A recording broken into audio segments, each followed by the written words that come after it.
program features live coverage of an African safari and may include animal kills and carcasses. Viewer discretion is advised.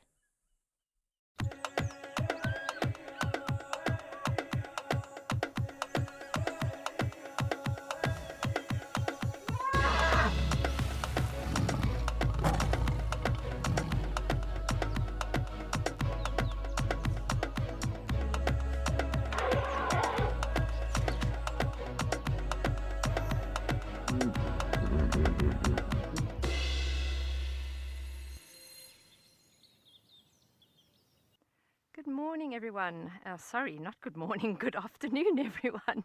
And welcome to the Sabi Sands Djuma Private Game Reserve and to Safari Sentinel, where I have Cameron on camera with me.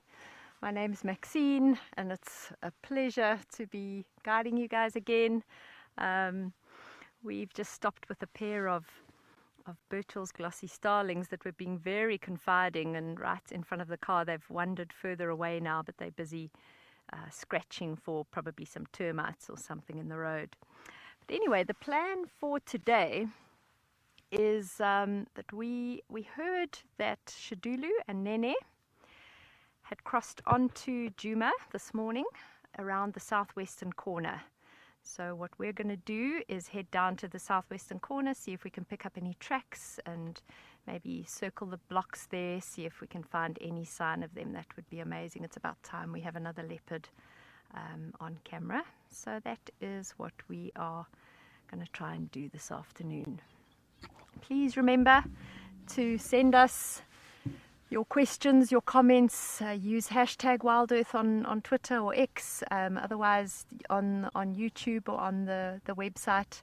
Please talk to us. We love hearing from you. We love being able to answer your questions and get your comments. So that would be lovely if you could do that. And yeah, looking forward to a great afternoon. Let's hope that we get some spots. We're going to leave the starlings now and make our way down Philemon's cut line towards that southwestern corner.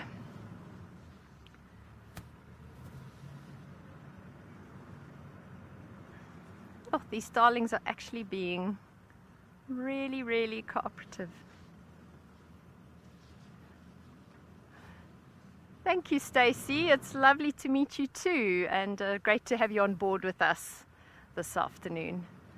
I don't know if you can see, it's quite tricky to get both of them on shot, but just the way the light is hitting, there's two of them here.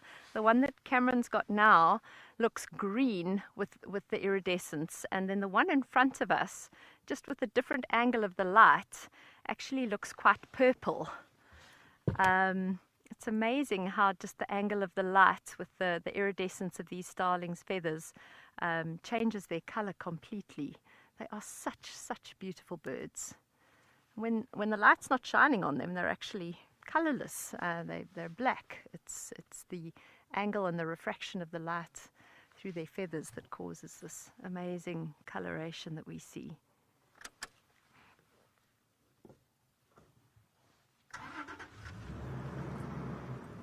Awesome, cheetah and other animals. We're also ready to have some fun in the bush, so let's hope we have a fun-filled afternoon.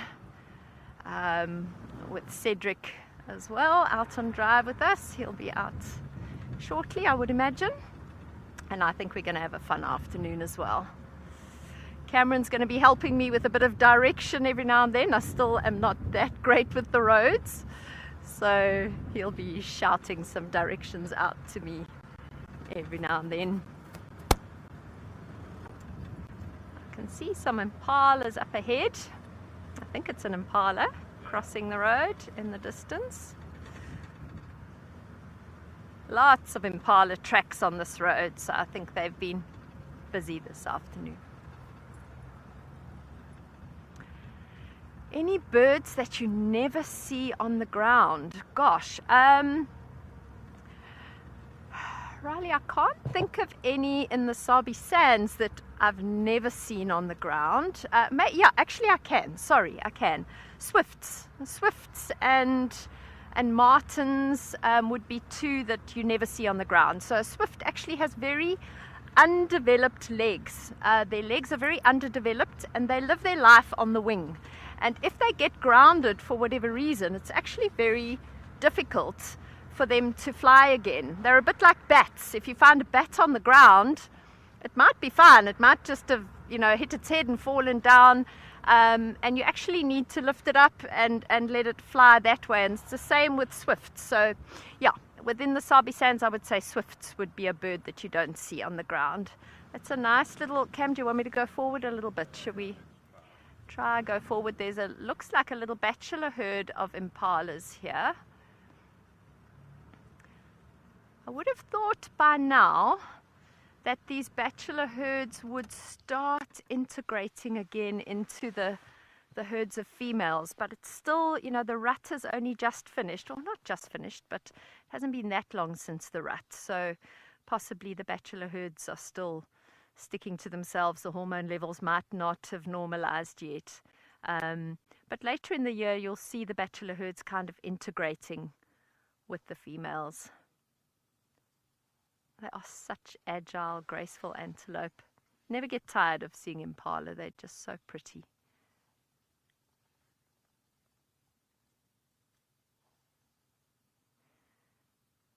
There's still a few there in the thickets that are probably going to want to follow these guys, so we'll just give them a chance to cross the road in front of us. You can hear some oxpeckers as well. And of course the drongo following, always a drongo. Come on, boys. Don't get left behind.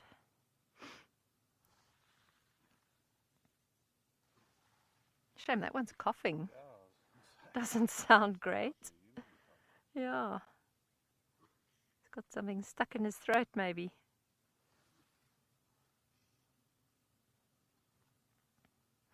Thanks, Giraffe Girl. Yes, I'm excited too. I've got a good feeling about this afternoon. I think we're going to find some special stuff. Oh, wow, that guy cleared in one leap. He made it look effortless. We are thrilled to announce our new exclusive feature for YouTube members and explorers. Join us live every Tuesday for our sunrise and sunset safaris. Experience Tawny Tuesday like never before with up-close encounters and breathtaking moments. Don't miss out. Become a YouTube member or explorer today and immerse yourself in the heart of the bush. See you Tuesday.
Join the Wild Earth Explorers program and connect with a community passionate about wildlife.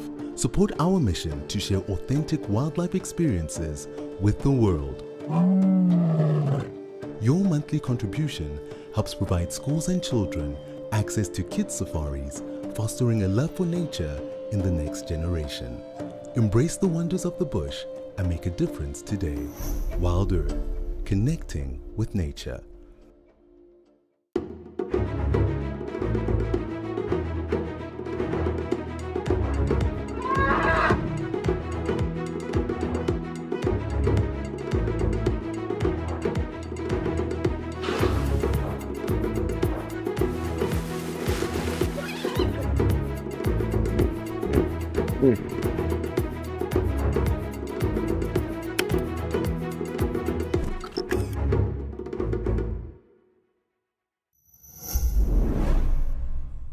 cycle through that female herd through the rut. But it's actually the aggression of the male that causes the other males to move out and rather just form a little bachelor herd and not be harassed all the time.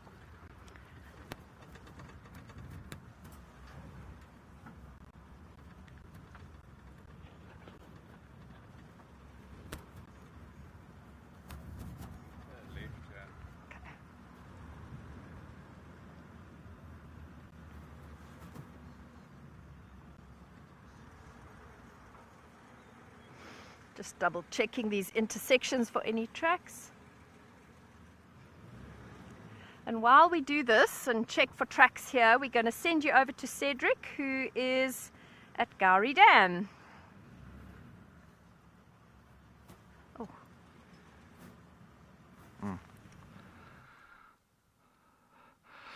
Well, thank you so much, Maxine, and yes, a very good afternoon to everybody. As you can see, it's a beautiful, beautiful afternoon. Blue skies, the sun is out, it's nice, and I'm not saying hot, but it's very much a manageable weather for this afternoon here at Djuma Private Game Reserve in the world-renowned Sabi Sands. Good afternoon, everybody. My name is Cedric, and behind the camera with me on Amosi, we've got Muscles and Paul and my daughter, his little teddy bear. All right, so we're going to just stop here. Unfortunately, the light is terrible. I just realized when I stopped here that this is not going to be the greatest position to actually view a fish eagle that flew up into one of the dead trees right at the back, because the sun is quite sharp and at a terrible angle, having Paul. Yeah, not a yorba at all. Alright, but anyway, that's no problemo. What we're going to be doing this afternoon, I'm going to go and search for that big herd of buffaloes that's been coming through this area as of late. This morning was around here at Gowrie Dam, and I just went a little bit further east. Well, you can see the silhouette at least of the African fish eagle that is perched right on top of this dead tree on the middle area. Has it got a fish in its talons there? Am I wrong or am I right? It looks like there's something in its talons. Oh, it does. It's got a fish. That is nice. Alright, now that's not nice. It's gone into the darkest area of the dam. A bit of a shady spot there. Not the easiest to see. But it looks like it came out there with a fish. That is wonderful. So typical with, hence the name, fish eagle. So always going for fish, always around these dams. And a good time of the year now as well, coming around at some of these dams like Gowrie Dam, Buffelshoek Dam, even Treehouse, Twin Dams, the dams that's on Djuma, losing a lot of water at the moment at this time of the year, and exposing quite a bit of the catfish that is still swimming close to the surface, and a perfect opportunity for these eagles to swoop down and grab a fish with those big sharp talons. As you can see, busy plucking maybe some scales off there and trying to get to the fleshy part of the fish. But isn't this a beautiful? Yes, there you go. Ooh, I'm not too sure exactly what kind of fish.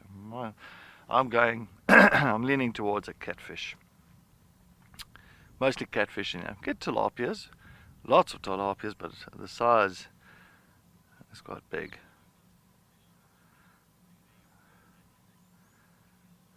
Inga, they occur naturally. You'll find some dams. I've seen some of the owners in the areas and all that. What they've actually done, they actually brought some tilapias into some of the dams, because they do pretty much belong in these dams here in the Sabi Sands, and so sometimes they'll actually transfer some of the tilapias and all that from one to the next.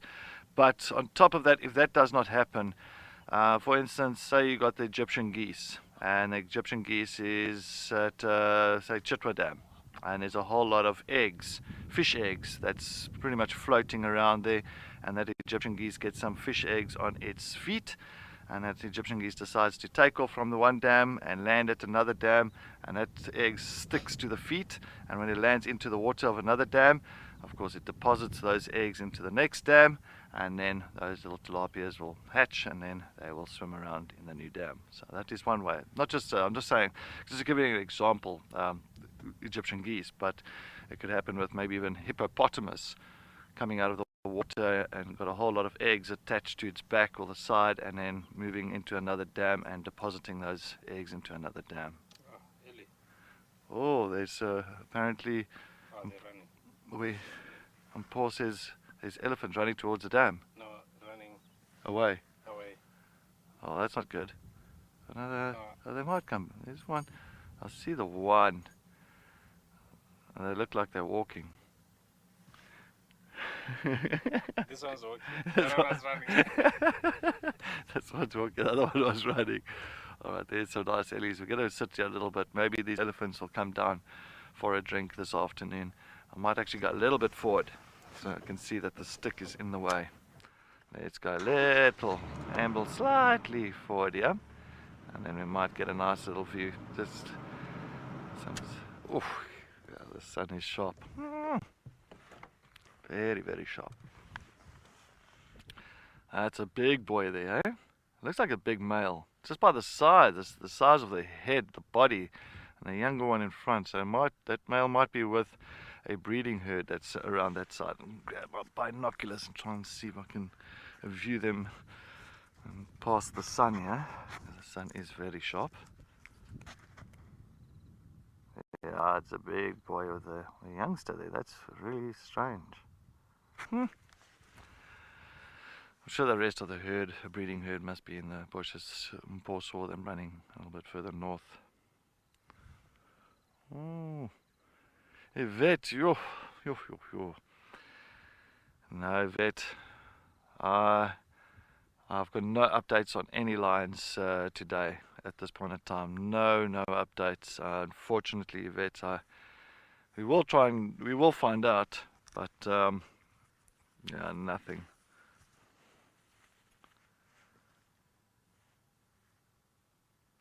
You would think there would be some nice lions in the area because of all the buffalo. Oh yes, he's coming down to a drink. He's got a little friend with him. And so, what's that movie with the big guy and the small one? Twins. It's like with Arnold Schwarzenegger and Danny DeVito. You know, the sizes. Yeah. Anyway, no, Paul just... Paul, there comes the rest. Alright, there we go. The rest is coming out. The females are just saying to this big male, move on. You don't want you to be pestering our calves. It's coming through nicely. It's going to be nicest. Hopefully he comes for a drink. Here he comes. Oh, big boy. No, don't stop there now.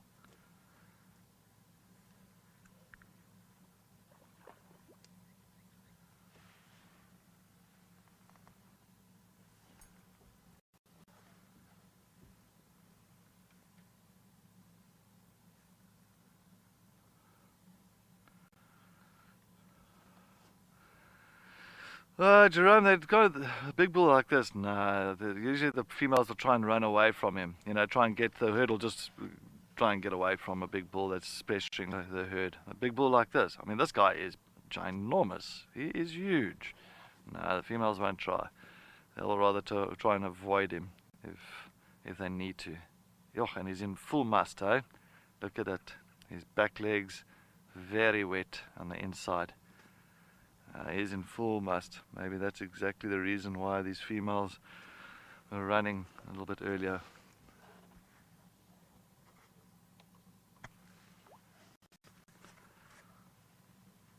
This is wonderful.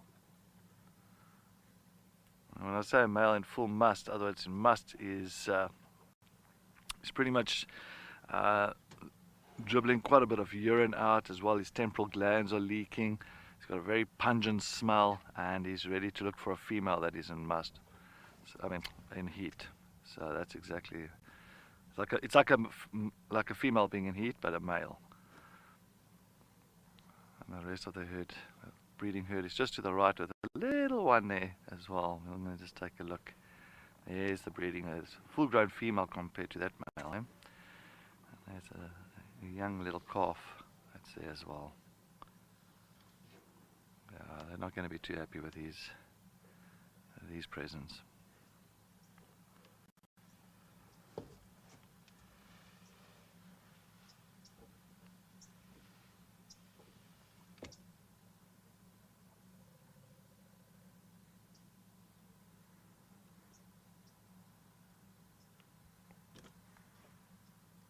Very clever. He just decided to stop in the shady spot. Nice and cool for him there. While the rest of the herd, that breeding herd, is just going to amble off. Try and avoid him. Oh, he's following. Yeah, he's following.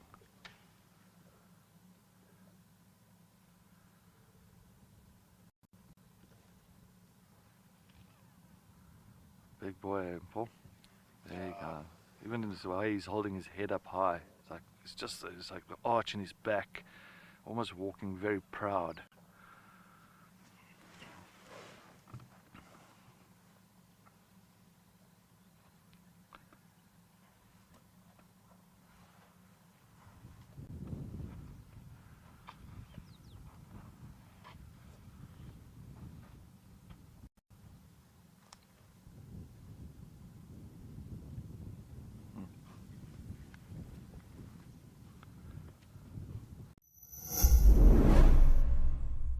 Embark on a wild adventure unlike any other. Join our membership program for an ad-free journey through the heart of Southern Africa. Witness the majesty of wilderness uninterrupted by pesky adverts or annoying intrusions. With our ad-free membership program, you can avoid missing any of the important moments and unlock all sorts of other perks. Subscribe now for an ad-free experience across our entire channel. Immerse yourself in the wonders of the wild and stay permanently connected with nature. Are you ready to turn your travel dreams into a reality? Wild Earth Travel is here to make that happen. Africa is full of exciting adventures and stunning wildlife.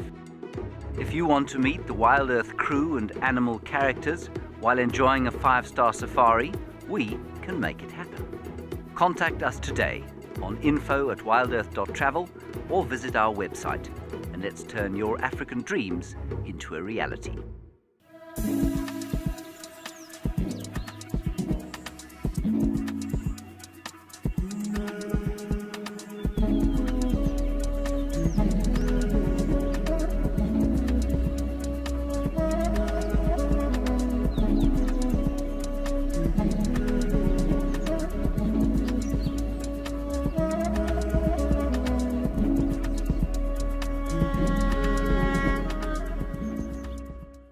We understand that not everybody has got spare pennies to rub together at the end of the month. We're introducing an initiative called Gift an Explorer. So that those with lots of pennies can gift a Wild Earth Explorer access to those with fewer. We're aiming for 250 gifts, but the more the merrier. You can nominate a recipient or keep it anonymous. It's a great way to share the Wild Earth mission with other nature lovers around the world. Every guide in Africa has been on an endless quest for the ultimate bush wear. Until now, Rugged Wear has a huge range of amazing bush gear for every wild situation. In the midday heat, those chilly winter mornings, in the storms of summer. Rugged Wear has the bush kit for every wild occasion. Locally made in South Africa, crafted with precision, stitched with quality.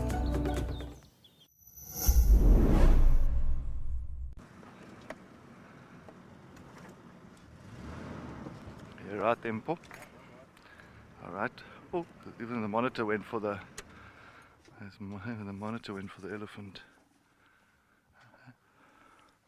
Hey, boy. We have made our way this side and give you space to go onto the top of the dam wall. There we go. You can go on top there.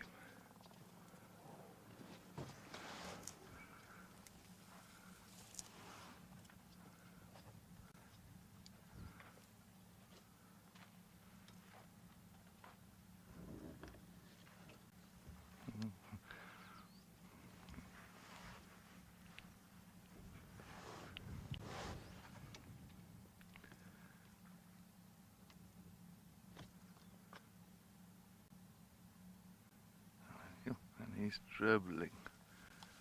And grab some of the nice jackalberry leaves. There we go. Munchy munch. Nice and green and lush leaves for him.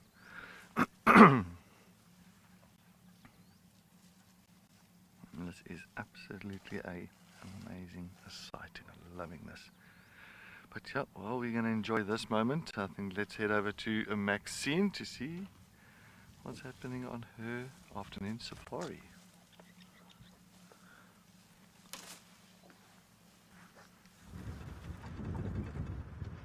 Welcome back, everyone. It sounds like that was a lovely elephant sighting with Cedric and that big bull. We are still checking this area where Shidulu and Nene were seen briefly this morning. I've checked the southern and a bit of the western break. We're going to circle the block because it seems like her tracks, well, she went into the block, so we just want to check and see that she hasn't come out anywhere. My feeling is that if she was with Nene and they were on the move, she may be taking him to a kill. She is still providing for him, even though he is hunting for himself a bit. He's still of the age where she is taking care of him, and female leopards do tend to take care of their sons often for longer than their daughters. The boys just need that little bit of extra help, it seems. So we're just going to circle around back towards where they were last seen and check that she hasn't crossed out and into another block. Hopefully we'll pick up some sign of her. If she's sitting in the middle of a block on a kill, it's going to be tricky unless she leaves to go to water.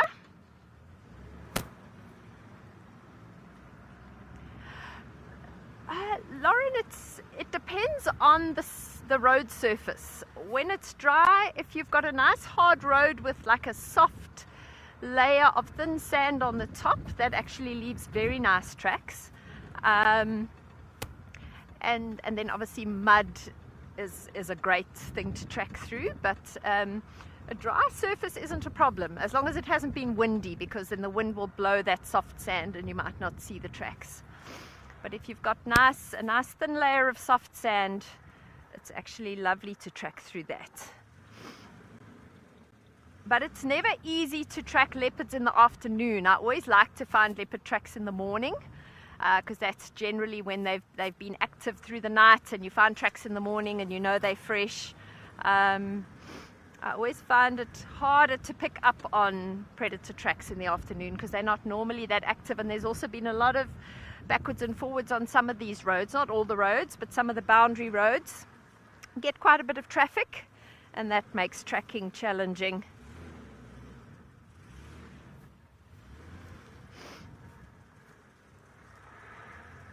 There are lots of tracks around, but no cat tracks yet.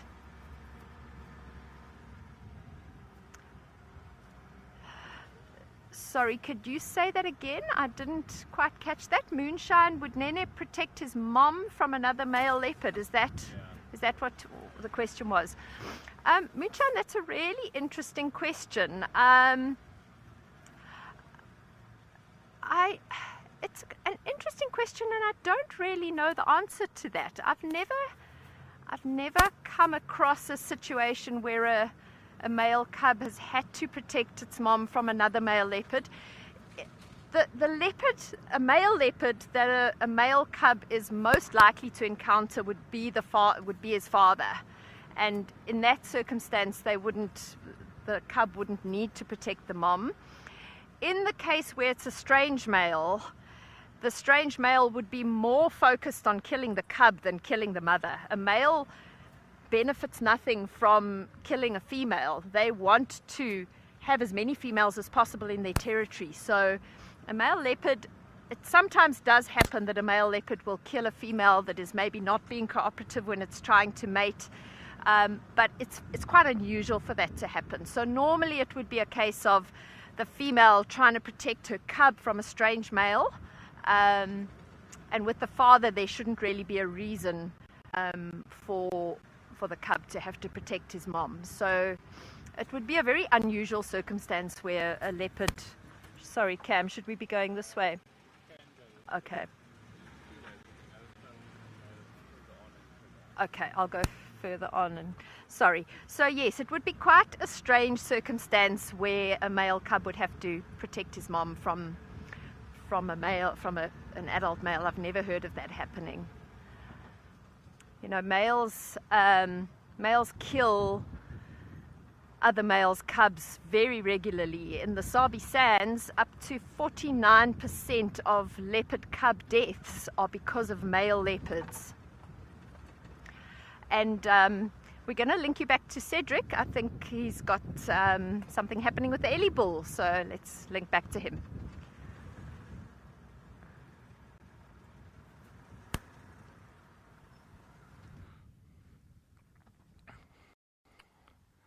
Thank you, Maxine. And wow, this is amazing. Look what he's doing. He's digging his tusks into the side there. He's trying to dig something out from the side. He's putting both his tusks into the ground. And he's making like a very strange little noise. Like almost like a purring like a cat. Very interesting. He's like, no, he's giving up on that. Unless like there's a root or something that he's trying to lift the sand out there to get to a certain root or something. I'm not too sure. Very interesting. But he is a big boy and it is smelling delightful. I love the smell. Elephant in must. Love it.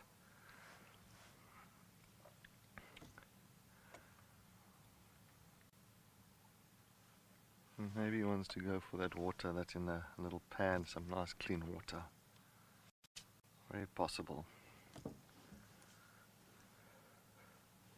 see when he wakes up.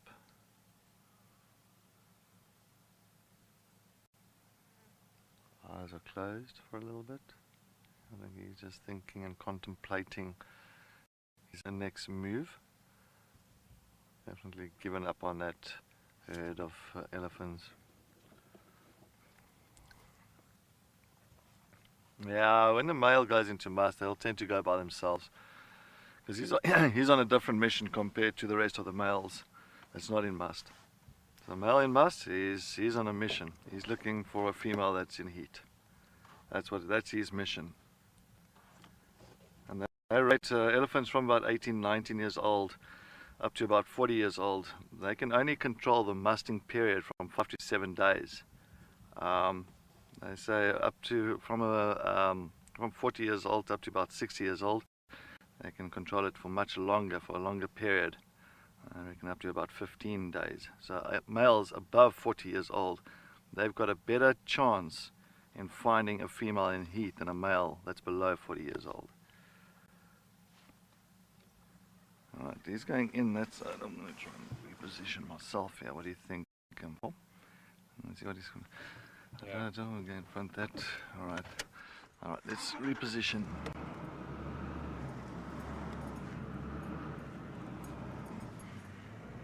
This is what a sighting for this afternoon. This is fantastic.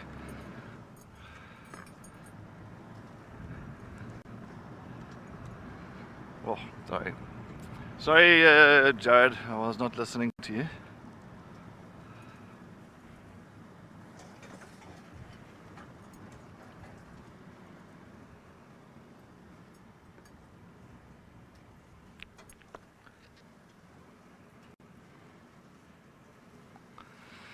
Oh, Alex, I'm not too sure if there's any record of a male elephant that hasn't gone into must for his entire life.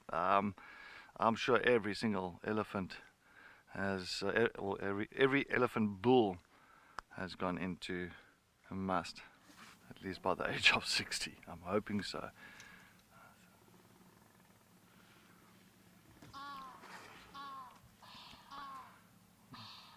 Grabbing some mud, a little bit of mud and flicking it around there. Very interesting. I'm not going to go any further down into this dip here. I don't think it's going to be worthwhile. I'm just going to hang back exactly where we are here on the bank.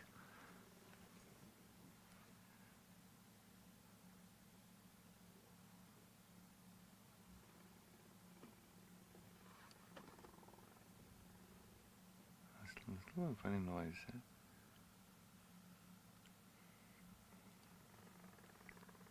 Listen to it. Funny noise, eh?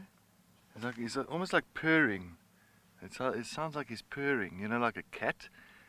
Very interesting. I've never really heard an elephant making that noise. Always like all the time. Maroleka.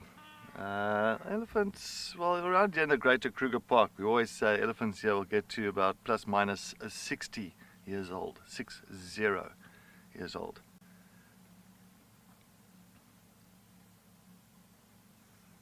So a good lifespan.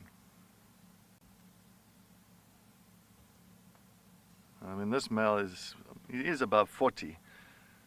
He's definitely above 40, just because the size of his trunk, the size of his head, his body, everything just really gives it away that he is above 40 years old, and an absolutely good neck, beautiful specimen of a male elephant.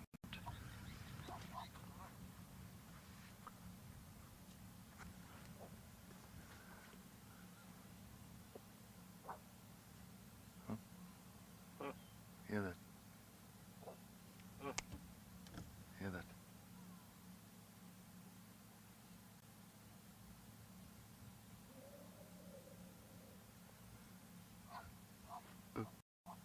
We hear like a Nyala alarm calling up on Vuba Road.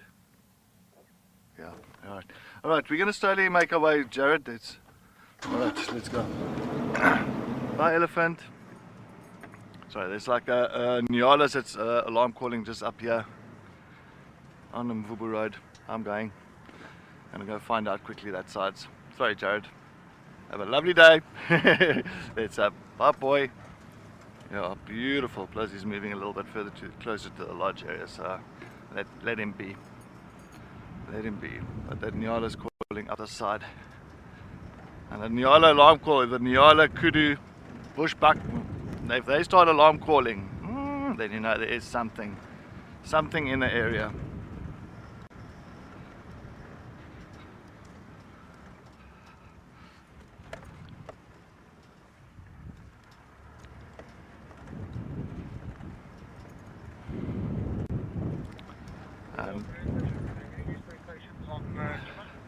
And there's also we had male leopard tracks coming this side, but nothing crossing anywhere. Yeah, so maybe just also take a look on dam cam. Oh, my comms is so soft. Sorry, I had to one click there. I just heard something about. So Kelly, excitement. Yes, excitement for something that's going to happen up this side. We're going to go try. I'm going to try and get there. Oh, you're right there, Paul. Sorry. But yeah, so just keep an eye on dam cam, because I'm sure Mulwati might, typical Mulwati, maybe he's lying here somewhere, that big male leopard, a very shy leopard. He might be lying here somewhere as well.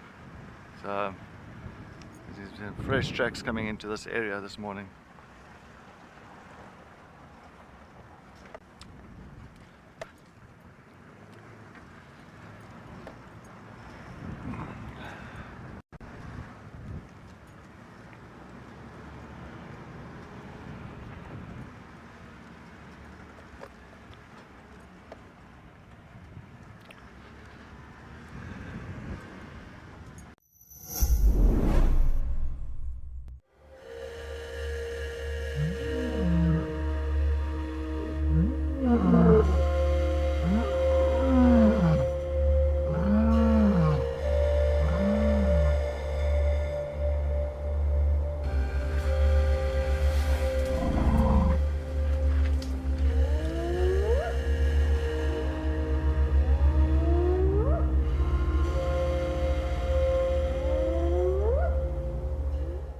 Get ready for an adventure of a lifetime. Wild Earth Travel is proud to launch a brand new grand tour. Backed by popular demand, join us for an unforgettable experience where you'll meet Wild Earth presenters from past and present, participate in an exclusive rhino conservation project, and even take a masterclass in wildlife filming.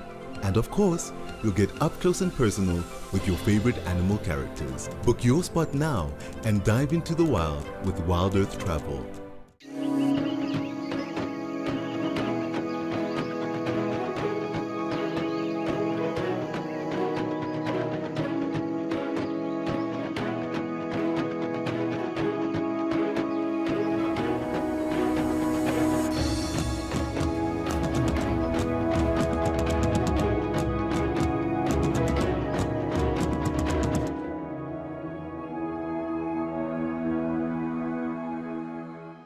Slither into the excitement of Snake Day with a dedicated fireside chat.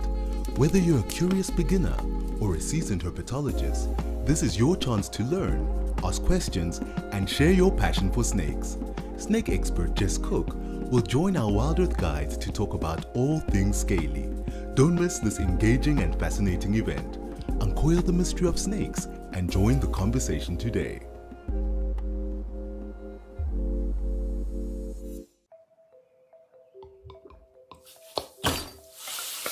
Look! 100% mtanangu. Yes. Can you give me the spoon, please? How good are you with numbers? Very good. 100%. Gogo, look. Yeah. Hundreds, my boy. Gogo, it's hundreds. Yes. It's always hundreds with 100% pure sunfoil. Strawberry Girl. Gosh, some of the kind of medium-sized antelope tracks can be tricky to tell apart. I used to struggle quite a lot to tell kudu and waterbuck apart. This is a lovely herd of impala. I'm just going to stop and we can have a look at them while we chat. Yeah, so some of the medium-sized antelope can be pretty tricky for me. Predator tracks at the beginning, when I first started guiding, it was quite difficult to kind of judge size, and I'd see a track and not know if it was a male or a female leopard, but you get into that quite quickly. So yeah, tracks, I don't know why, but when I first started guiding, I really struggled to tell the difference jackal. And now when I look at them, I think, how on earth did I confuse the two? But for some reason, when I started, I struggled with those two. But the white-tailed mongoose track is actually quite a bit smaller. And yeah, I don't know why I struggled with that. Brown hyena and spotted hyena, when they occur in the same environment, they are very similar. The nice thing about brown hyena, but you have to have a good substrate, and by substrate I mean the sand or whatever you're tracking on. With the brown hyena, they've got such long fur on the front of their paws, and that will show in the track of a brown hyena. So that's quite a nice clue if you're working in an area where you see both. Also, the size difference between the front and back track of a brown hyena is much more than a spotted hyena. So that's another clue. But the tracks are very similar. If you just see one isolated track and it's not good substrate, it can be a bit confusing. Generally, the Sabi Sands, we just don't see brown hyena. So if you see a hyena track, you can pretty much assume that it's a spotted hyena track. But yeah, tracking can be tricky, but I love it. It's like an investigation. It's a science. It's an art, and there's so much involved with tracking. I love the fun of looking and searching and then finding what you're looking for. It's for me one of the best parts of guiding is the whole tracking process. I love it.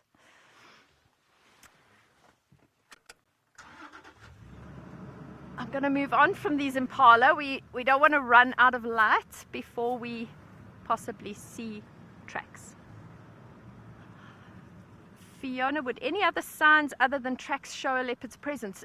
Definitely. Leopards love to scent mark along their territorial boundaries and sometimes inside the territories. And so not really a sign, but more the smell of leopard urine is very distinctive. It smells like popcorn, like buttered popcorn. It's actually the most beautiful smell in the bush. I love it. And also, on occasion, they will claw trees. Sometimes to mark territory, sometimes just to possibly clean bits and pieces off their claws. And so you will sometimes find their claw marks on trees.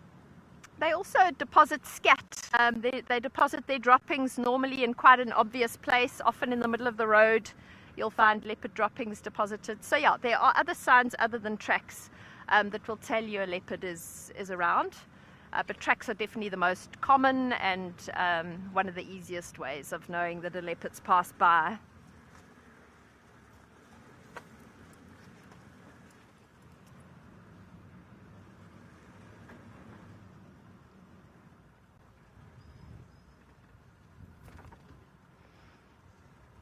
there are lots and lots of zebra tracks on this road, and I know we sometimes struggle with zebra sightings on Djuma, so I'm hoping that they might be close by. And on that note, Cedric is also on a bit of a tracking mission, so we're going to send you over to him and he can explain what he's doing with the tracks. See you soon.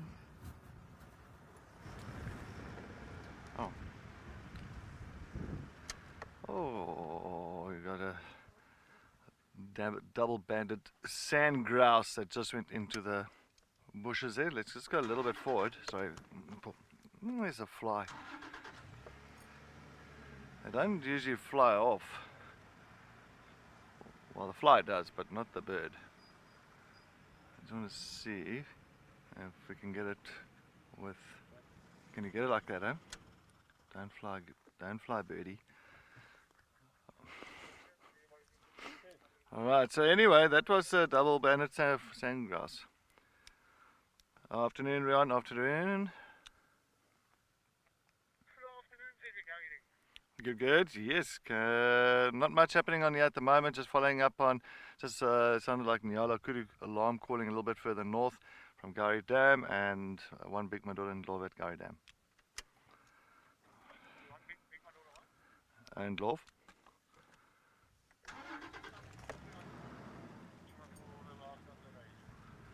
Copy, I'm just live at the moment, but yeah, nothing else.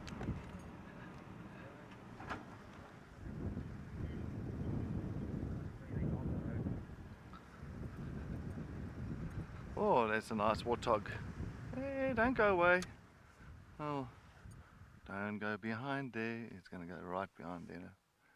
A warthog is just moving off. Oh, it's a female with how many piglets here? 1, 2, 3. And 2 older females. That is nice. Oil with some impalas in the background. All loving the little green grasses, coming through and all that. Sorry, Ron, what were you saying a little bit earlier?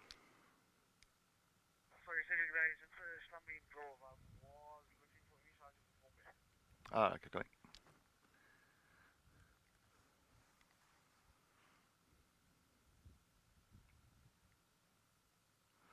Well, if you do like our kits that we are busy wearing, yes indeed, lovely kits.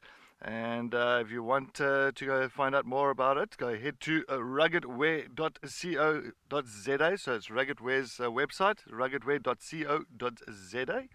And use the promo code is WildEarth-10.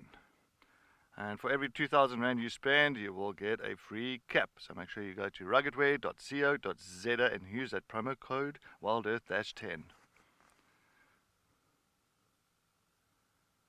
Nice to have some warthogs and impalas all together here. I'm still trying to figure out where's those animals calling, but I cannot go any further because I know we're going to lose signal. So I am stuck. Yep, but it's alright.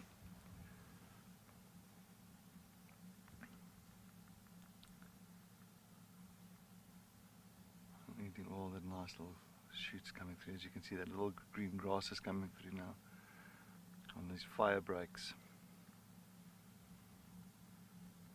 That's a nice thing about a fire break. You've got the fire break, it's burnt and all that, and an area that's burnt, and then you get a little bit of rain that comes through. All of a sudden there's all these little green grasses coming through, new life coming out of the ground. Looks like they're moving a little bit further into thick stuff. Alright, Port looks like they're moving a little bit further in. Alright. Jilly Bee, nice to see the warthogs and the youngsters with the impalas, but they have moved a little bit further in. I'm not going to get nice.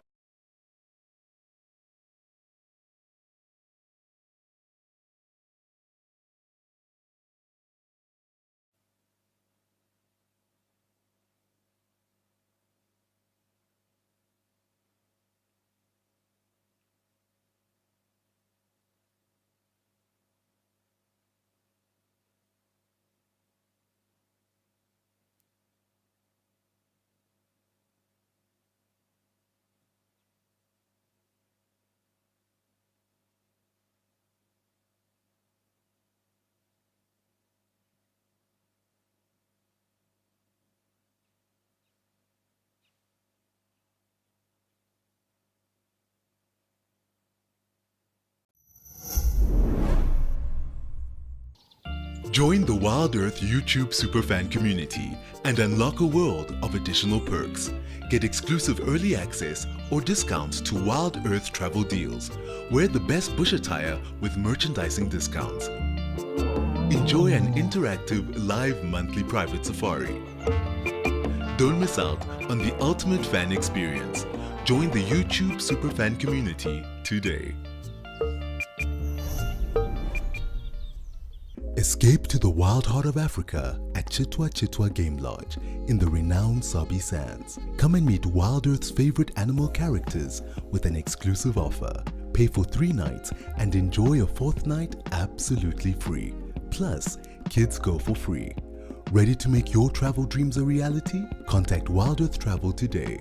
Your adventure of a lifetime awaits at Chitwa Chitwa. Wild Earth Travel, where every journey is an epic adventure.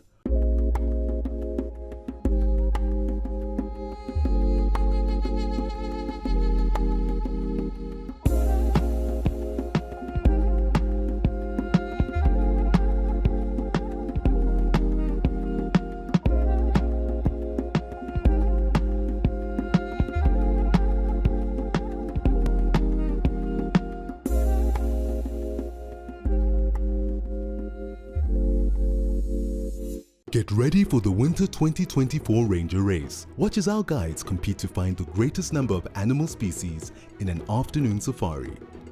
Lions, leopards, and elephants are easy to identify, but birds can be a little trickier. Who will emerge victorious and claim the title of Wildlife Champion? Tune in to find out. Be part of the race and back your favorite guide.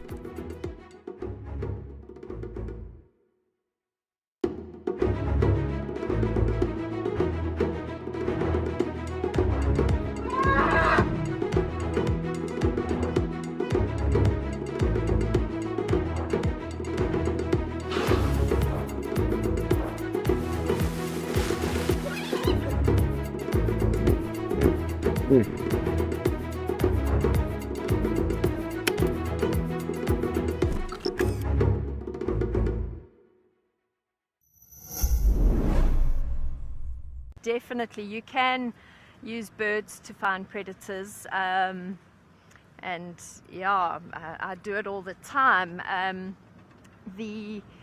lot of birds alarm at predators. Most birds, even if they're birds that wouldn't necessarily be the typical or usual prey of a leopard or a lion, they still recognize it as a predator, and a lot of birds will alarm. So there are many bird species that we use. Francolins and spurfowl are one of them that I often find very helpful. They often give away the sign of a predator. But yeah, they're hornbills, go-away birds. There are many birds that alarm at predators, definitely. There's so many things in the bush if you just open yourself to the signs. There are lots of things that tell us when there's a predator around. Sometimes it's just a gut feel, you know.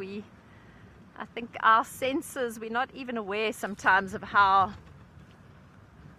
in tune our senses are, and you just get a gut feel. Maybe you heard something that you didn't even register in your conscious, it was in your subconscious, and you have this feeling that there's something.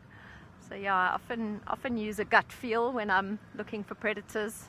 Go down that road or recheck behind me.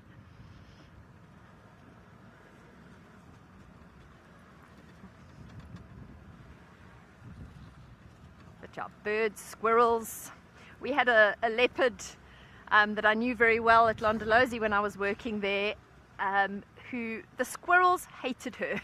As a cub, I think she killed a lot of squirrels, and in her territory the squirrels knew that she was a problem.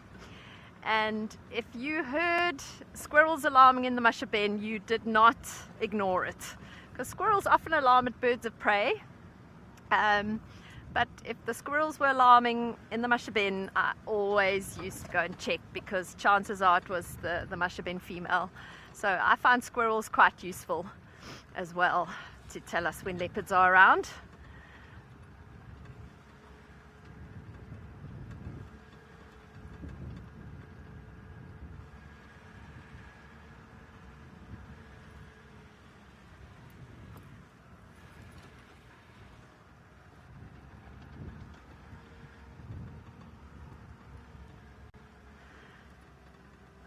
Sure. So I suppose it depends. If it breaks down and you've still got radio comms, the first thing I would do is probably ask for a mechanic to come out and help. But if that's, I've had it happen to me before on a game drive where I was quite far away from camp and the vehicle packed in, and with it the radio packed in. The battery, something happened to the battery, so the radio wasn't working and the vehicle wasn't working, and we had to get everyone off the vehicle and walk back to camp. So I mean, I have a very, very basic knowledge of Land Rovers, and I have no knowledge of these Land Cruisers, so I would probably have to call for help. I can change a tire. If we have a tire problem, that's not a problem. But if it's anything more mechanical than that, I'm afraid I'd have to try and shout for someone with a little bit more expertise than me to come and help. And then, you know, if you can't get hold of them, just make your way back to camp on foot would be the best option.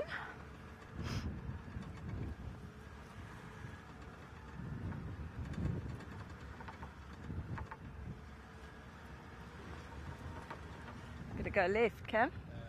Or right? Okay.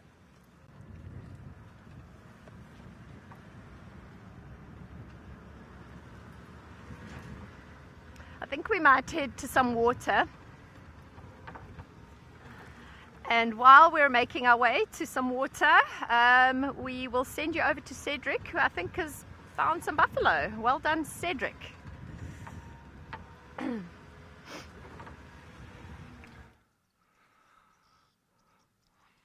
Thank you, Maxine. Well, we have located on that a big herd of Cape buffalo that we had this morning. Funny enough, exactly the same spot where we first saw them, and then we got them at Gowrie Dam. So we're not too far from Gowrie Dam. I'm sure these buffaloes might turn. It seems like they've been resting at this spot most of the day, and maybe they'll just go into the thickets very soon. I can see some of them already starting to move a little bit into the westerly direction. Maybe going to go feed on some grass, try and get some substance in, and then they're going to start moving maybe to the dam for a drink of water for the late afternoon ritual. Yes. Oh, the one's got a lump. Oh, he's got a lump on his front left. And not a bad lump, but he's got a little lump. You can see that little bit of a struggle there, but nothing bad, nothing serious. So you can see maybe a little sprain, maybe running away from lions or running with the herd and got knocked over, but nothing too serious. As long as he's putting pressure on his leg, that's the main thing, and clearly he was doing that.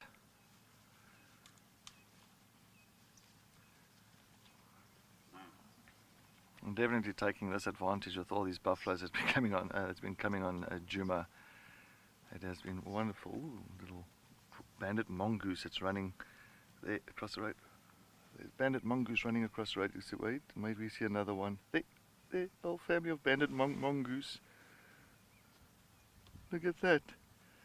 Hey, we don't usually get. Look at that! Oh, look at them! That is fantastic. I love this. We don't usually get banded mongoose on screen at all, but much larger than the dwarf mongoose, as you can see. And they're very shy. They are very shy, and for us to really get to see them, it's very, very difficult. I think because we are so far. Oh, look, a little one with them. They're just coming. They just keep coming. That is wonderful. Yeah, I think that must be it, huh? Can't think of another one coming across. Watch. Yeah. They have gone. The whole family has moved off. Alex, yes, a nice little business of mongoose there, of banded mongoose. As I say, we don't usually get to see them here at Juma. Very, very shy animals. But yeah, they're moving, but they're actually looking more like going in a northwesterly direction. I thought they would go south, maybe towards Gowrie Dam, but looks like the herd is Maybe pushing a little bit more northwest. Interesting. Afternoon, Orbs. Just Shlambin Yari at Gowrie Cut Line, just north of Central. There was some in Dlorv as well on Central, close to Gowrie Cut Line.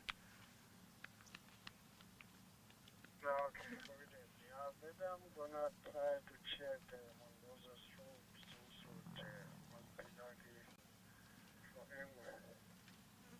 Copy. I know that Maxine has gone in that direction. Apparently that Shidulu and Nene came across into that area. So yeah, maybe you're lucky there.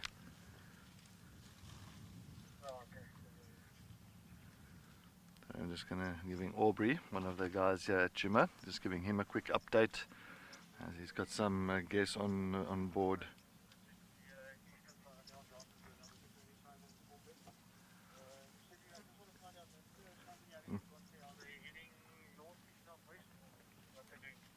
Yeah, they just started moving. They're going northwest.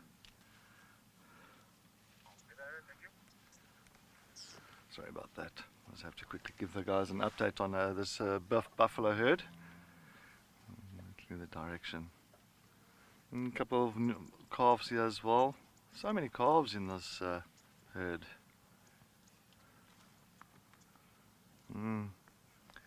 A40 it is. It's beautiful. That's what I love. What I've been fortunate with over the last couple of weeks is actually getting buffaloes surrounding the vehicle, and it is, you know, it's just such a nice feeling. It's like, you know, you feel very small amongst these like large mammals. So it's lovely, and this is the smell. I love the smell. You know, you got that real kind of, you know, that cow, you know, the cattle smell, and I always love it. Only thing that's not great is the flies that they do bring with them. So when you got buffaloes like this now, the flies around us is quite crazy. But you just deal with it. It's fine.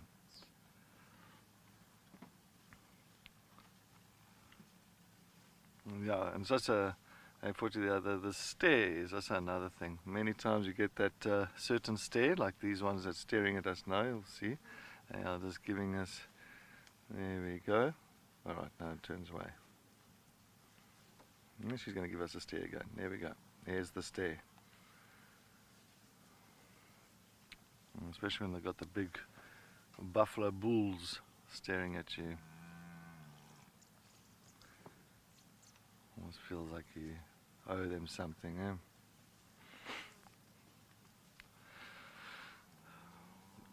Ryan, yeah, the calf with the limp is a little bit more vulnerable. I mean, it's not a hectic limp. It's not like total life-threatening at all. I mean, it's a very much. You can see maybe a little bit of sprain. There's pressure being put on the leg, so there's nothing that's broken or dislocated, and that maybe a little bit of a sprain, and that's about it. And buffaloes help one another. So if there's a lions and the lions are trailing these buffaloes, and they bring down that calf, for instance. And that calf lets off a distress call. You'll find that this herd of buffaloes will turn around and they'll go and assist that member and try and get the lions to move off. But they only assist to a certain point till they see, okay, well, this is not happening, it's not working, and then they'll rather let it be. But always try and help the members out if there's any lions that's busy taking one down.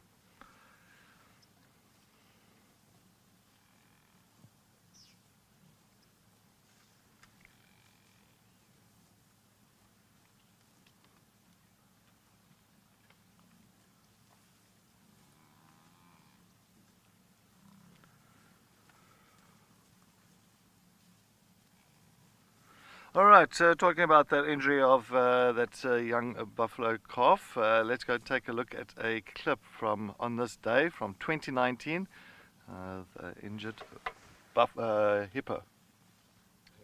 elephant. Injured a little bit of a sad scene to come upon. This is quite obviously the hippo from, well, the one that's been seen on the dam cam. It's not looking in great shape. We're very, very aware of it. Don't worry, we've positioned ourselves in such a way if the hippo was to start to get up, we would of course leave. But this doesn't look too good. It's very sad. It's actually not too far away from the little pan at the dam cam. And he's obviously left the pan and came into a sort of low-lying little drainage line where he's sort of tucked up in the shade. But what a sad looking hippo. And of course we know he's injured. I don't think we can see the injury from here. It's the back leg, and there's much speculation as to what has happened to the hippo's leg. Some are suggesting a snare, some are suggesting a sort of injury from another animal, and basically we don't have the answer. But this is a bit of a sad situation, seeing the hippo like that, because hippos do need the water. They are said to be amphibious. They rely on the water a lot, and their skin is extremely fine and sensitive to dehydration. So I imagine the hippo would have been in the water at night, but he's obviously came out. And just his reaction is just slightly sad at the minute. That skin could start drying up and cracking very shortly. The skin is said to be up to 7 times more sensitive than other mammals, that of a hippo. So the epidermis itself is actually really thin and fine, but of course the layer of fat underneath the skin is huge. But the actual skin, the epidermis itself, is very fine. What a shame. I think he's hiding here regularly. I did spot him here the other day as well. Welcome back, everyone. Always really interesting to watch those clips and see what's happened on this day back in time. I think that's always fascinating. Shame, a rather sad clip though, with an injured hippo. Not nice to see animals, big animals like that, especially badly injured and not able to move around. We're going to head towards Treehouse Dam, and hopefully we'll find, maybe if we're lucky, a healthy hippo. But if not, we're just going to see what's happening at the dam, see if there's any animals that have come to drink. I'm kind of leaving the area now around the tracks of Shadulu and Nene. Had no luck there, no sign of anything. So we'll push on and see what else we can find. It's starting to get closer to sunset now. Often animals come down to drink at this time, so I'm hoping we'll have.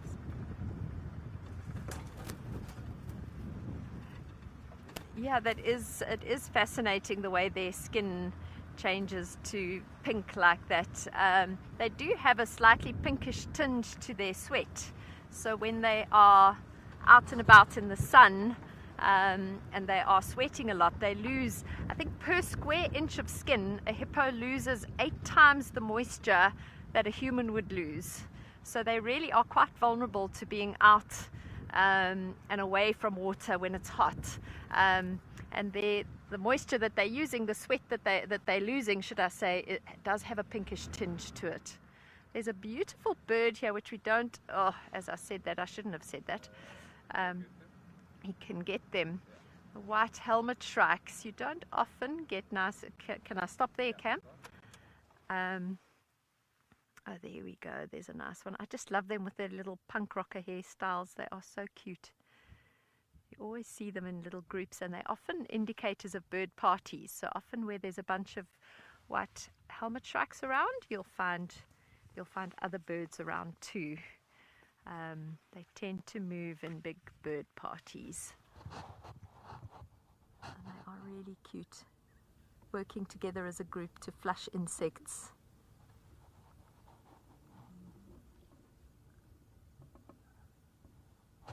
And also a lovely little group of impalas in front of us. It's a nice little spot to stop and listen for a bit. Let's just listen to the bush for a few minutes.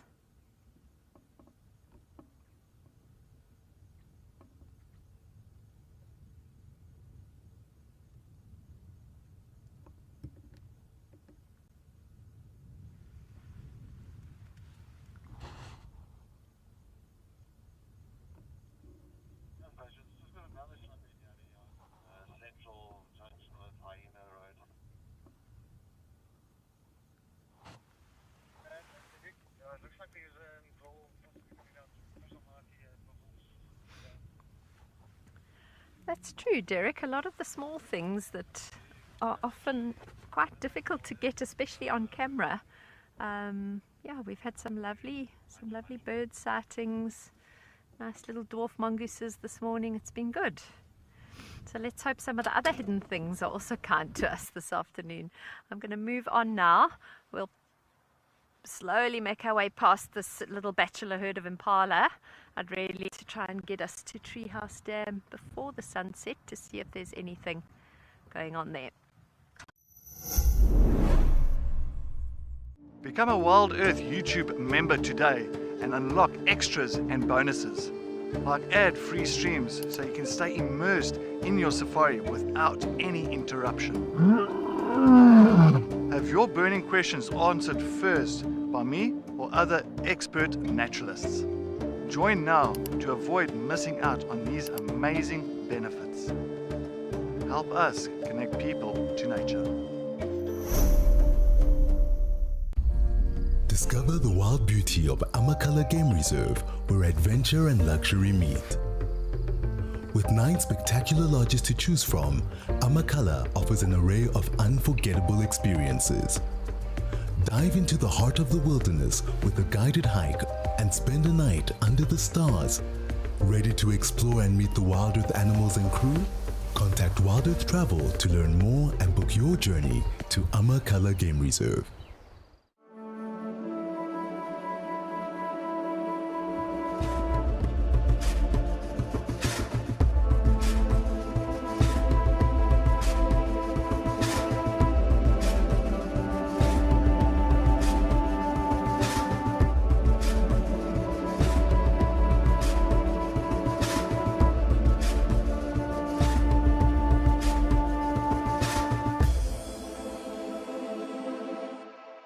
Chatting around the fire is an ancient practice that has connected humanity for centuries, and we want to keep it alive in our modern age.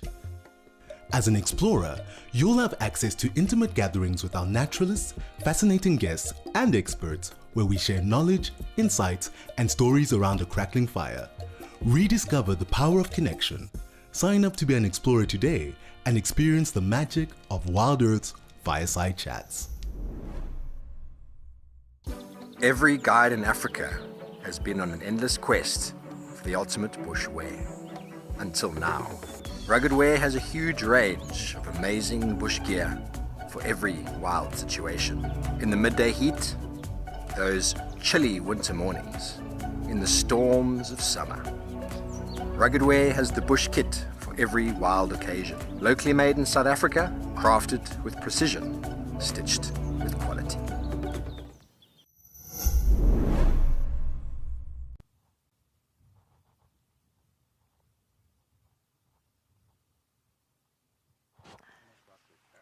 Caramel. Yeah, caramel, Cameron. That's a good one. Caramel's a nice one. I like that.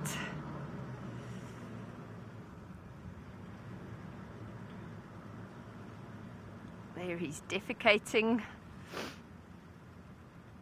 During the rutting season, they defecate in these massive middens, the dominant males. Lauren, I would say definitely impala would be the most abundant mammal in the Sabi Sands, yes.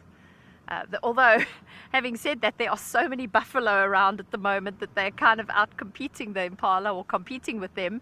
But yeah, I think on the whole, over the course of the year, the impala definitely would be the most abundant animal in the Sabi Sands.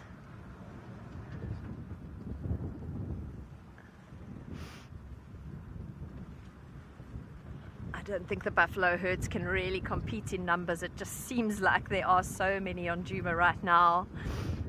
Everywhere you turn, there's another herd of buffalo. It's so lovely. Am I going straight, Cam? This road, right. Okay.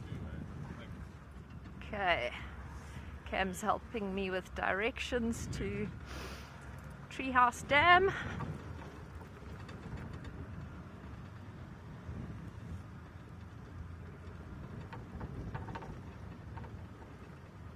Okay, I believe.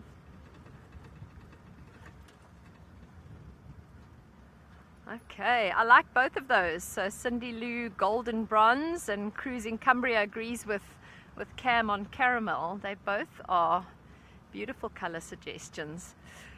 Golden Bronze, you know, they do have a kind of a shiny, almost metallic sheen to their coats. Their coats look so smooth and almost metallic. So yeah, Golden Bronze is also a good one. I like that.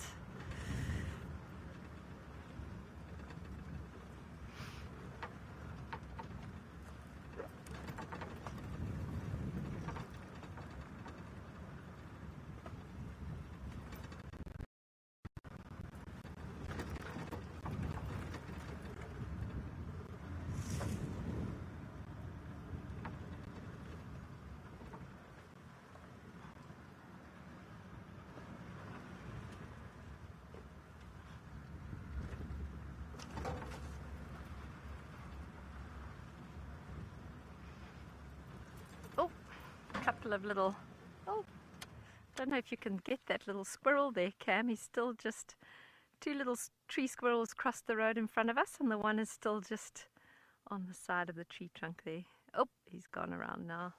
That was cute. There he comes, having a look at us. Oh, he's being very confiding, and his little mate is poking his head out a little bit further up on the right as well.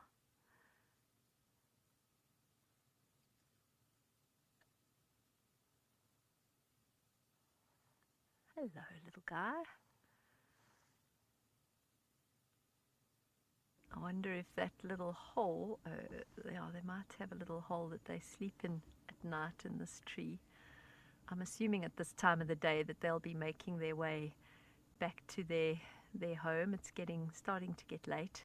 They don't want to be caught out and about after dark. The owls would be onto them. So they'll be finding their way to a safe little home for the night. Probably cuddling up together, the two of them. Such cute little creatures.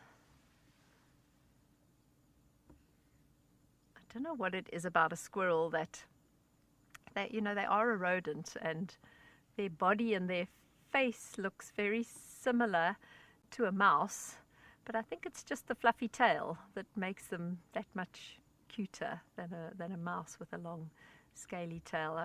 You don't often hear about people getting freaked out by squirrels, whereas they do about mice, and I think it's got something to do with the tail. Anyway, on that note, Cedric is having a look around, I think, Buffelshoek Dam. We're going to cross over to him.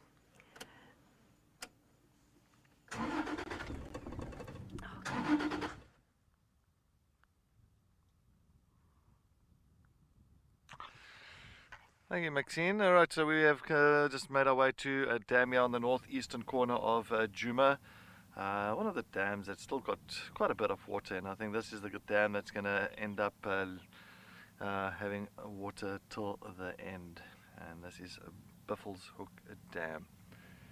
And just taking a look here, there was apparently, I was making my way here now, one of the gentlemen just told me now there was a herd of elephants here, but as we got to the dam wall, he's nowhere to be seen, and the elephants are nowhere to be seen.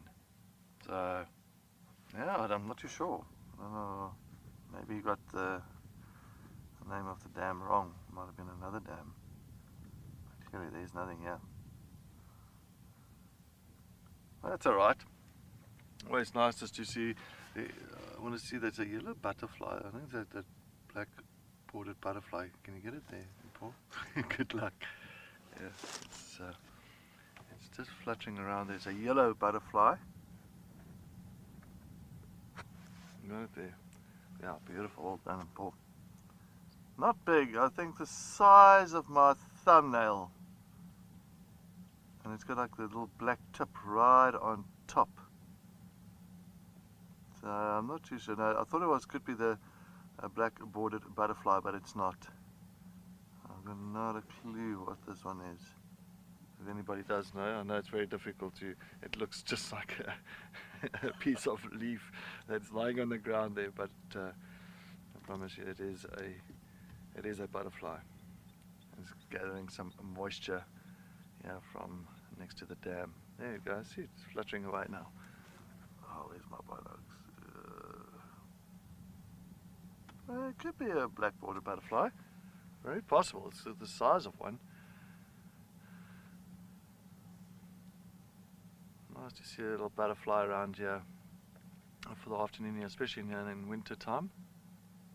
Very nice.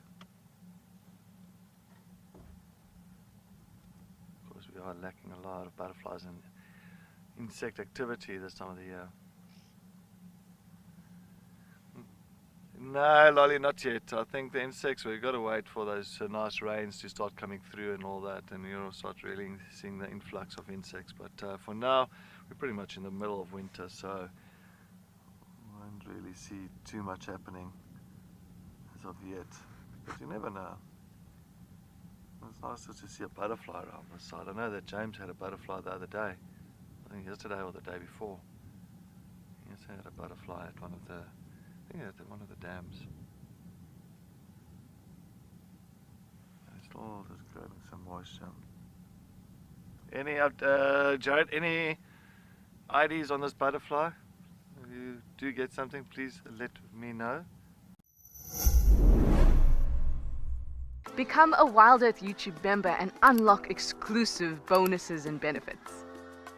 Enjoy uninterrupted, ad-free streams so you can stay immersed in nature. Have your burning questions answered first by me or other expert naturalists. Enjoy exclusive access to special broadcasts and videos. And help us to connect people to nature.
We understand that not everybody has got spare pennies to rub together at the end of the month. We're introducing an initiative called Gift an Explorer. So that those with lots of pennies can gift a Wild Earth Explorer access to those with fewer. We're aiming for 250 gifts, but the more the merrier. You can nominate a recipient or keep it anonymous. It's a great way to share the Wild Earth mission with other nature lovers around the world.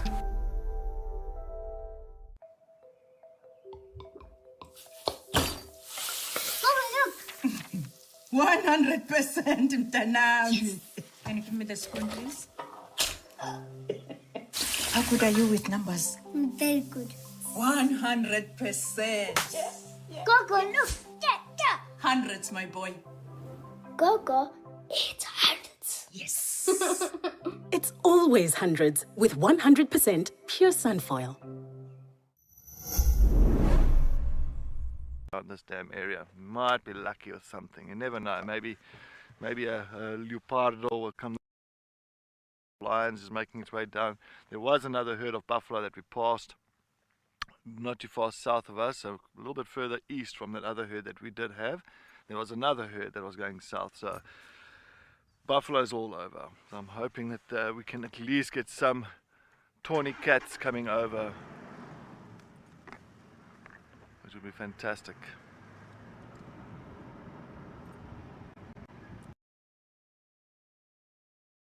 All right, well,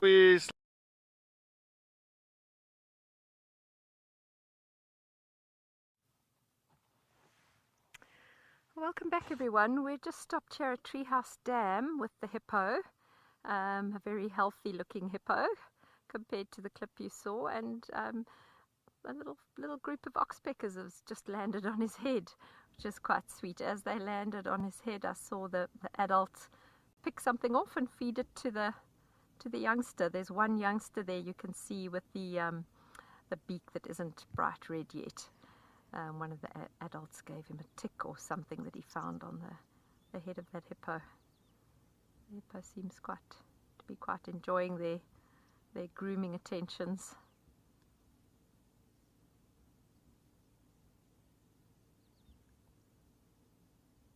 You can actually see quite nicely there how they comb their beaks through although a hippo doesn't have a lot of fur, they do have some hair. And now he gave a bit of a disgusted snort, and they've all left and gone to sit on top of a buffalo weaver's nest.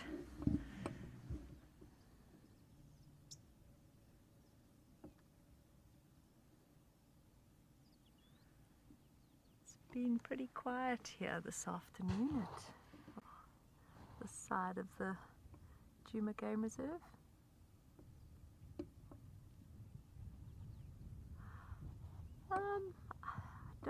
William, I don't think that that's necessarily true, that smaller birds fly faster than bigger ones. I think one of the fastest birds alive is a peregrine falcon, and it's not a particularly big bird. Obviously bigger than an oxpecker, but it's not a huge bird. So no, I don't think that their size has anything to do with their ability to fly fast. I think it's more the shape and how streamlined they are.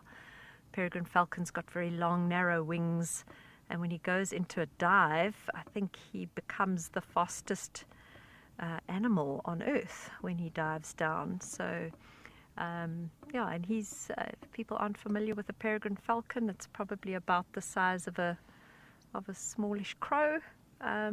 Maybe a medium-sized crow. They're not particularly big birds of prey. Yeah, so I think it's definitely more to do with the shape of the wing and the shape of the bird rather than the size of the bird in terms of how fast they fly. Those oxpeckers have had a little drink. They've had a little snack from the hippo, and now they're moving off. And our hippo seems to just be super chilled. He must be quite lonely, I would imagine, all on his own in this little shrinking body of water.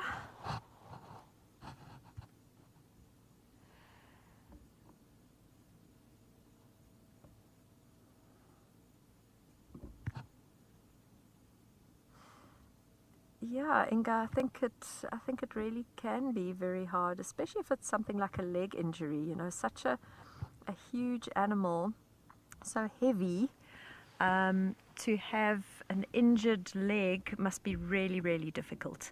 I think injuries on the body, these animals are so tough. They have just evolved to cope and to deal with really bad injuries. And on their bodies, they tend to cope quite well, and as long as it's not too deep and it hasn't kind of penetrated any vital organs, some really nasty looking wounds on the body can heal quite well. But when you're as heavy as a hippo and you've got a leg injury, that can be a real problem. You know, hippos have to move up to 8 kilometers a night, sometimes further away from water, to try and find food. And if you've got a leg injury, that becomes very, very difficult. And I would imagine, you know, the worse it is, you probably find that the animal eventually starves to death. They just can't cover enough ground to find enough food. So yeah, you know, people often say the life of a hippo must be quite a nice one. They kind of relax in the water all day and then they're out feeding at night. But yeah, it can be tough if you're injured, definitely.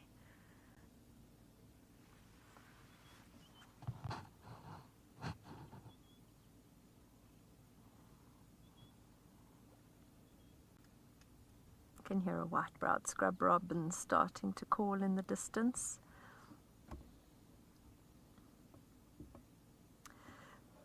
They are quite tolerant of certain animals climbing all over them, Nathan. Certainly small animals, like, you know, I'll sometimes see terrapins climbing on the back of a hippo, and I've actually seen terrapins eating ticks off hippos before, and actually eating ticks off rhinos too, but that's another story. But yeah, they don't seem to mind too much, and they also don't mind too much if certain birds sit on their heads. I've seen herons catching a ride on a hippo. I've seen hammerkop. So yeah, they do seem quite tolerant of the smaller animals just hitching a ride, which is quite cute.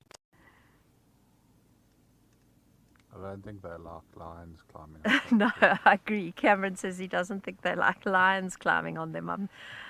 Yeah, definitely. I don't think they like lions climbing on them at all. It would be quite a thing for a lion to bring down a hippo, but it does happen. They do kill hippos.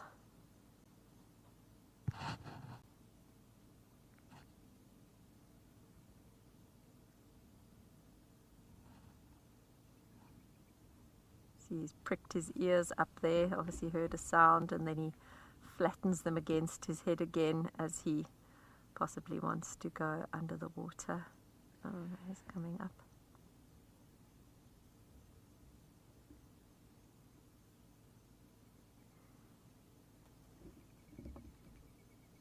He looks to be quite a nice sized bull.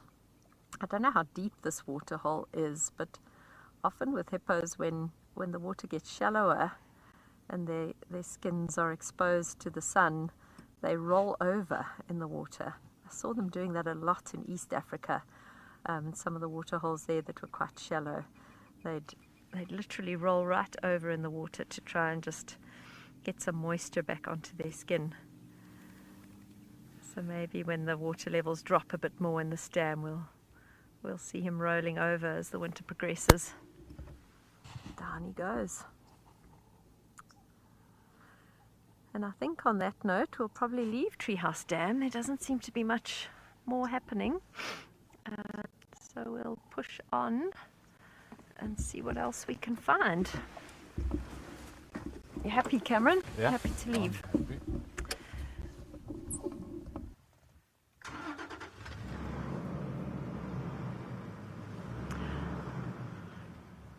Okay, and as we move on, talking about hippos tolerating little creatures on them,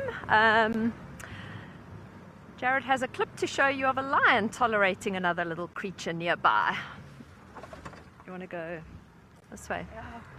Disgusting, but also just interesting that we've come back here and literally the exact thing is happening.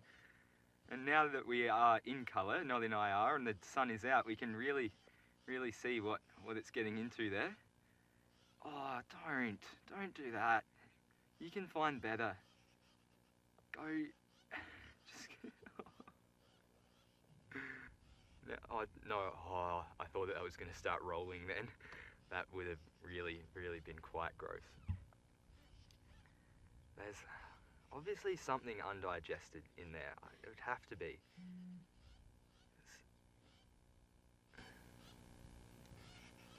Thankfully, being a wild carnivore, their stomachs will be able to deal with quite a bit, but you know, we as guides will only touch herbivore dung, not carnivore scat, because of, well, the nasty things that can be inside of it. But obviously this jackal does not mind at all. Isn't this just amazing to see them both so relaxed in one another's presence? I mean, usually when a jackal is, so if we go back to the lion, he's trying to scratch, but he can't.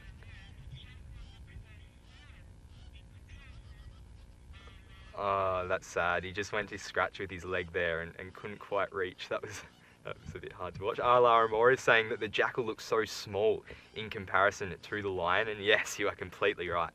It does. I mean, it's kind of cool that they're almost laying in the exact same position right now. It really does just show the difference in size there.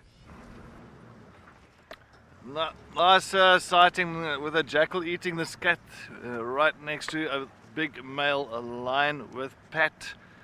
Jackal eating scat with Pat. Yeah, next to a big cat. But we had it the other day with that jackal, that little black-backed jackal coming right up to the Nkuhuma lions, and stealing a little bit of food from that buffalo kill. So it just shows you, jackals, they are very, very brave little animals, those. But I've seen clips, and I've also witnessed it before. And funny enough, Teal Plains, a big open clearing here, and watched 2 male lions chasing a jackal across a place called Clarendon Open, and well, the jackal got away, but those lions were hot on its heels. But luckily, that jackal outmaneuvered them and got away. So yeah, that does happen, and I'm sure you've seen many clips like that on some of the wildlife documentaries as well, with the jackal coming close to the lions, and they quickly try and chase the jackal off. There was a funny clip the other day with a cheetah and a jackal. I think you showed me with the cheetah and the jackal. They were going around a bush where the cheetah was chasing. Was it you? You showed me, yeah. But you saw it, eh? You seen it, yeah. So this cheetah's chasing this jackal around the bush, and I think they went around that bush maybe 20-30 times. It was actually quite hilarious. It was more of a comedy than anything else. And eventually the poor teacher just gave up and the jackal went off. I love that.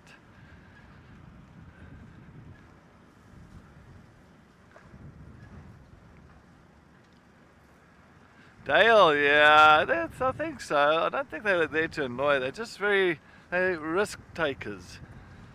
And they take those risks. If there's a food right next to a lion, well, that jackal's he's gonna work that whole scenario out. He's gonna work it out and see how's it gonna get to that food. How's it gonna try and sneak in there, grab it, and run? It's like always.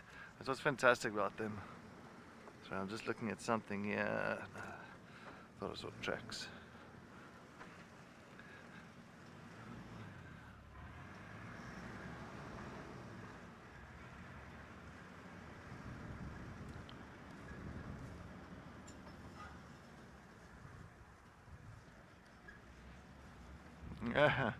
Yeah, Quinn, it's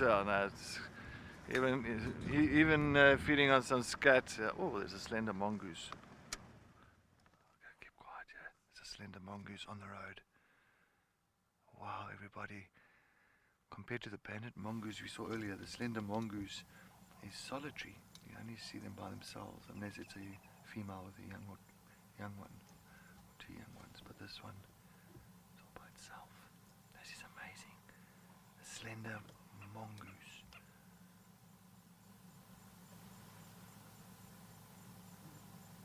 And they're usually very, very skittish.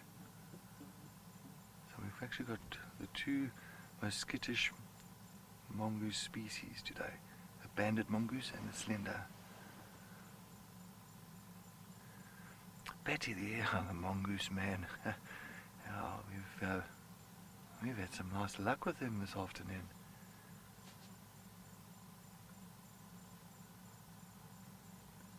This is fantastic, and they are quite little ferocious and fierce little animals, the slender mongoose, going for snakes, birds, chicks, baby squirrels.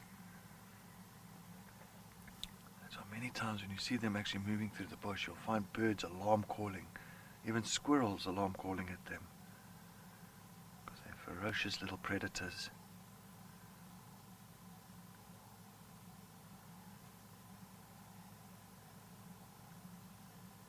This is so nice to see such a relaxed one. They usually always run. Once they go into the grass, they're gone.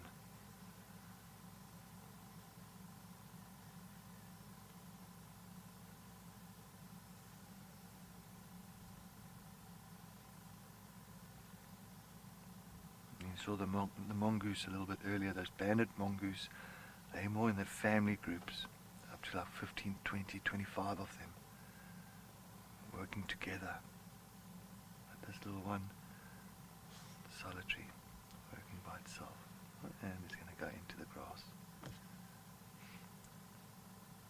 With a little black tip at the end of the tail.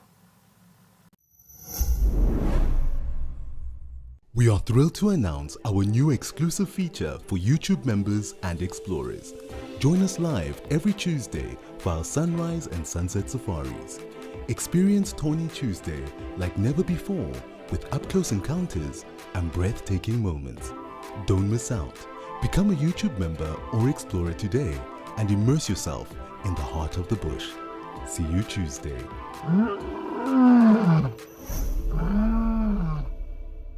Are you ready to turn your travel dreams into a reality? Wild Earth Travel is here to make that happen. Africa is full of exciting adventures and stunning wildlife. If you want to meet the Wild Earth crew and animal characters while enjoying a 5-star safari, we can make it happen. Contact us today on info@wildearth.travel or visit our website, and let's turn your African dreams into a reality.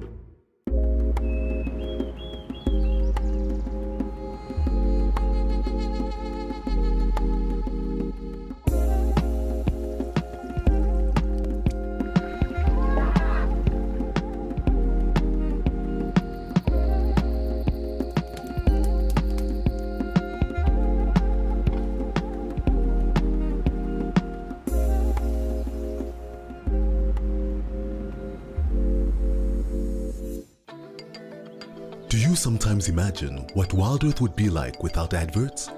A chance to properly immerse yourself in nature without any interruptions.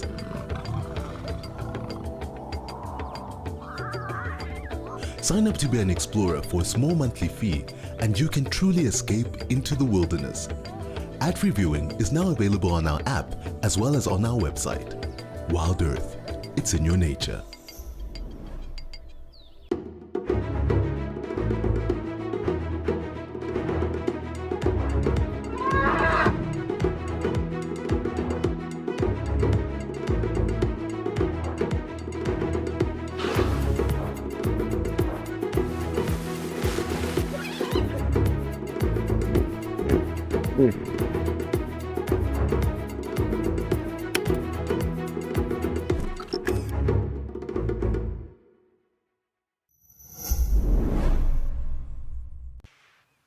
Welcome back, everyone. Just had a nice view of I think it's a black-crowned chagra. Let me just confirm that. Yeah, black-crowned chagra, which doesn't often come out into the open like this. So I thought we'd have a quick look at him. We parked here at Twin Dams.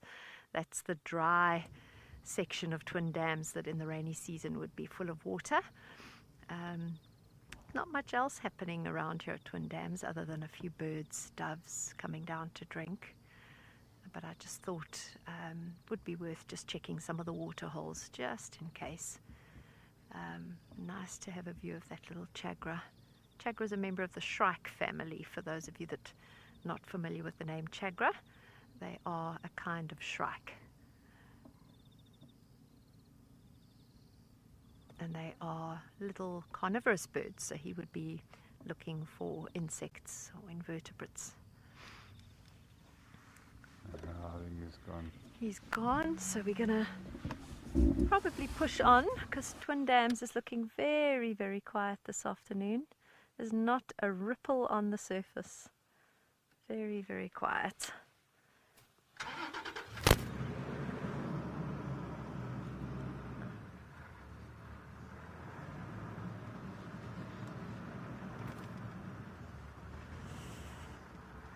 Come on, these lucky rhino and leopard socks need to start working now.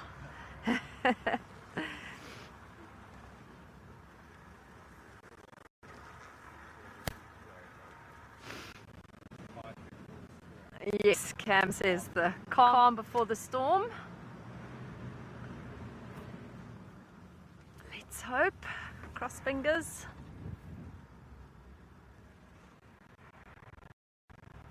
Really is a beautiful part of the reserve, this. I love the big jackalberry trees, and there's a couple of nice big, I saw a Balanites tree not too far back. Some beautiful big trees in this area. Shall I go right, Cam? Right.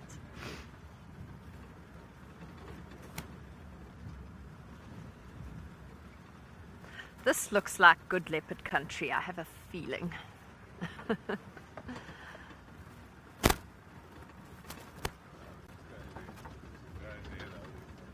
Okay. So we're not going to go straight there. The signal's not that great. Oh, isn't this a magnificent? Just, sorry, I'm talking ahead of myself here.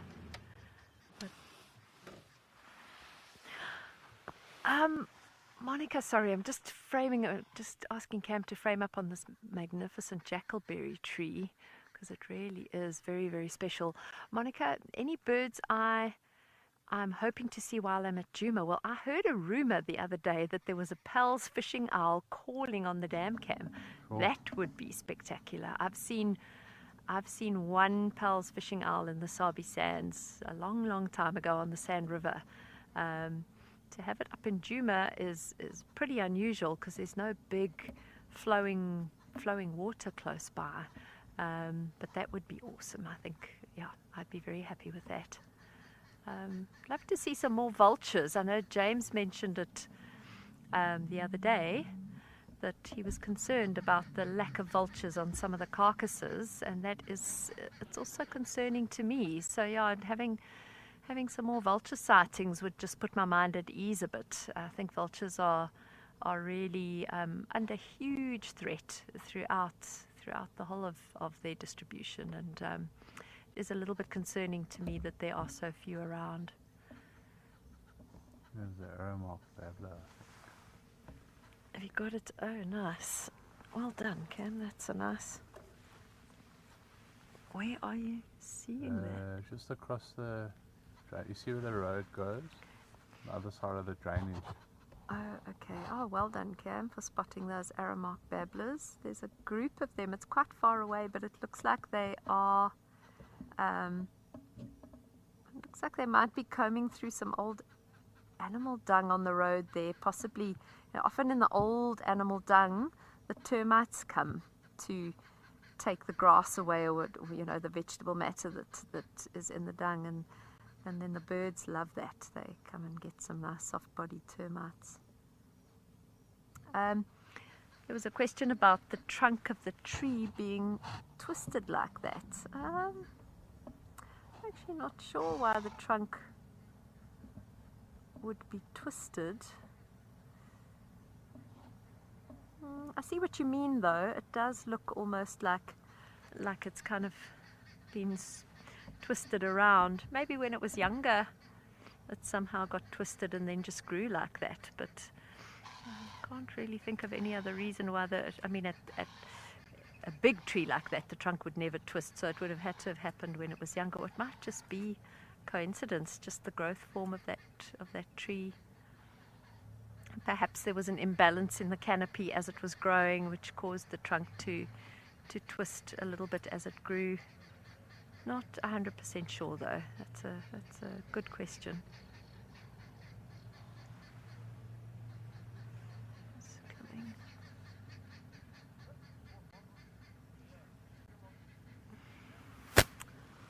Okay, on that note, we're gonna carry on. You ready, Cam? Ready. Okay.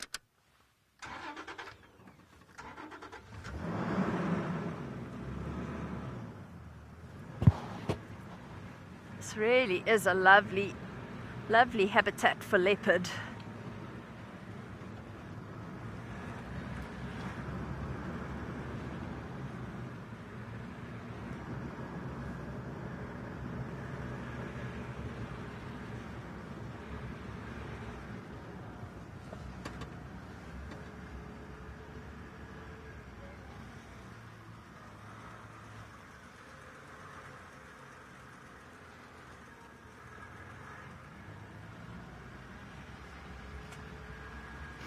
It's getting to that time of the day where I wish I could send the smells of the bush somehow over the ether to all the viewers, because I can smell potato bush.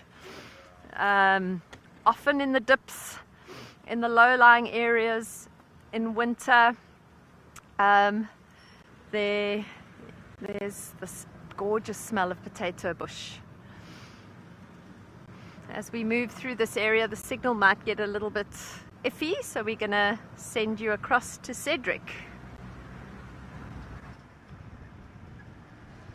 Yeah, the potato bush, it is a lovely, lovely smell. Reminds me a lot of just when I get that smell, I know I'm in the bush. Excuse me. Alright, so now I'm trying to get to the hyena den. I want to go and follow up on Ribbon and the cubs. So that is my mission at the moment. So, excuse me, I am trying to get that side before the sun sets. If the sun sets, then we can't view the cubs, or can't go to Ribbon's den site. Embark on a wild adventure unlike any other. Join our membership program for an ad-free journey through the heart of Southern Africa. Witness the majesty of wilderness uninterrupted by pesky adverts or annoying intrusions. With our ad-free membership program, you can avoid missing any of the important moments and unlock all sorts of other perks. Subscribe now for an ad-free experience across our entire channel. Immerse yourself in the wonders of the wild and stay permanently connected with nature. Get ready for an adventure of a lifetime. Wild Earth Travel is proud to launch a brand new grand tour. Backed by popular demand, join us for an unforgettable experience where you'll meet Wild Earth presenters from past and present, participate in an exclusive rhino conservation project, and even take a masterclass in wildlife filming. And of course, you'll get up close and personal with your favorite animal characters. Book your spot now and dive into the wild with Wild Earth Travel.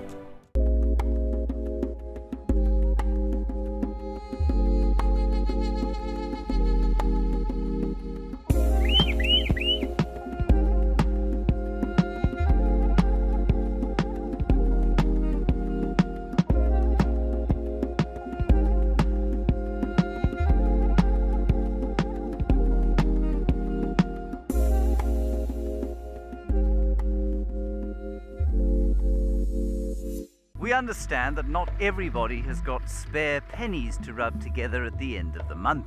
We're introducing an initiative called Gift an Explorer. So that those with lots of pennies can gift a Wild Earth Explorer access to those with fewer. We're aiming for 250 gifts, but the more the merrier. You can nominate a recipient or keep it anonymous. It's a great way to share the Wild Earth mission with other nature lovers around the world. Every guide in Africa has been on an endless quest for the ultimate bush wear. Until now, Rugged Wear has a huge range of amazing bush gear for every wild situation. In the midday heat, those chilly winter mornings, in the storms of summer. Rugged Wear has the bush kit for every wild occasion. Locally made in South Africa, crafted with precision, stitched with quality.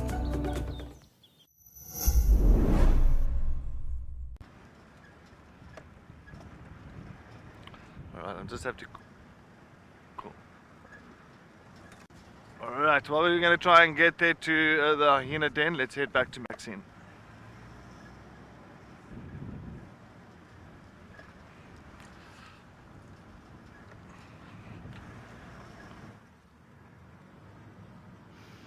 Welcome back, everyone. I believe Cedric's heading to the hyena den. That's really exciting. Hoping that he gets a nice view of Ribbon and maybe even the youngster. I think I'm going to head back towards Gowrie Dam and check Galago Pan around the back. Yeah, with Tlalamba having been in that area last night and not really having too much sign of her today, I think it might just be worth double checking that area. When I was sitting in the middle of the day on the veranda outside my room, I heard squirrels going crazy. I think I mentioned that a little bit earlier, and yeah, might be that she was around towards Galago Pan. So I think we'll head in that general direction. It's getting really nice and cool now. Now's the time of the day that the predators will definitely be starting to move. So let's hope something shows itself. And remember to keep your questions and comments rolling. We love chatting to you while we're driving. Oh, but as I was saying earlier, the smells now at this time of the day are just something you can't describe. Just so lovely.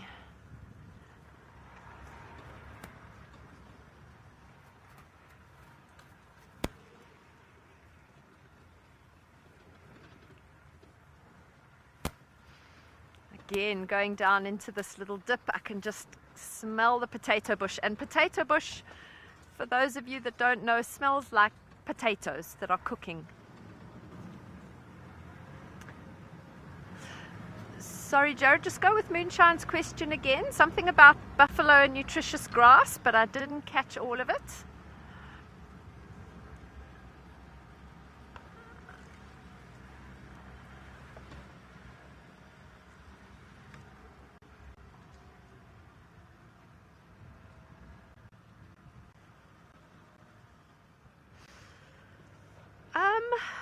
Moonshine, I don't think so. I think Djuma's it's got a lot of water, and I think that might be attracting the buffalo. There are a number of water holes that they can drink from. There is a lot of nutritious grass, but I wouldn't necessarily say that it's more nutritious than other parts of the Sabi Sands. But the buffalo herd movement is very seasonal in the Sabi Sands, and in summer you can really struggle to find them. They tend to often split up into smaller herds, and there's a lot of water around, so they don't necessarily make these long treks down to the water holes. They can drink from a little pan, a little puddle, whereas in winter they tend to congregate either around river systems or established water holes. And I think we're quite lucky on Djuma with the water holes that we have, so that's possibly the reason that they are hanging around, is because of the availability of water, rather than the grass being particularly nutritious.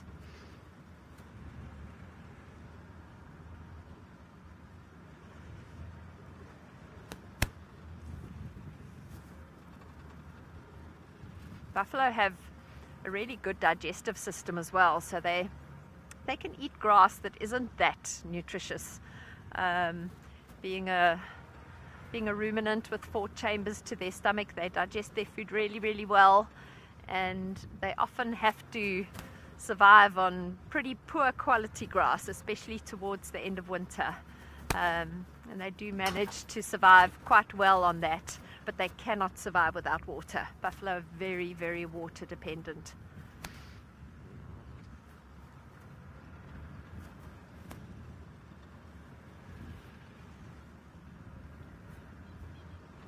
They're starting to sink towards the horizon, and I'm thinking if we get a chance, might just find a nice spot to be quiet and watch the sunrise. We'll see if we can find a nice...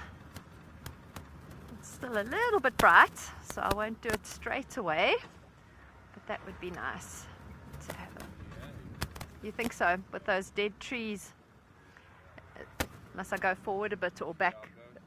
Okay.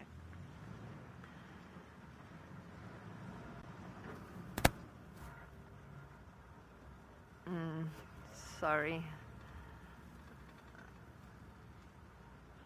Okay, and it sounds like Cedric's found his way to the hyena den. He's got signal, so let's cross over to him and see what's happening there.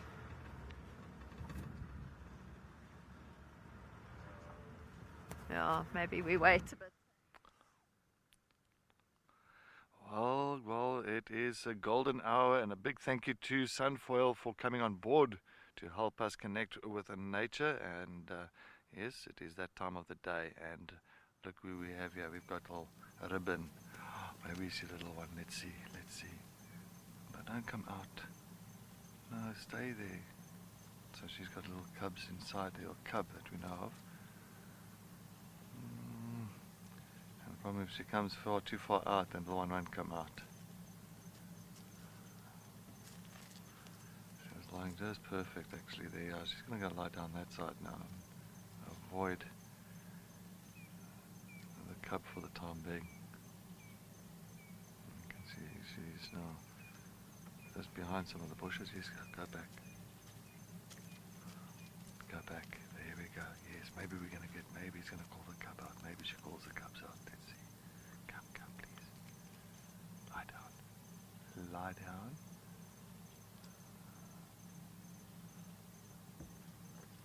Come on. Now don't go too far in. She looks very tired.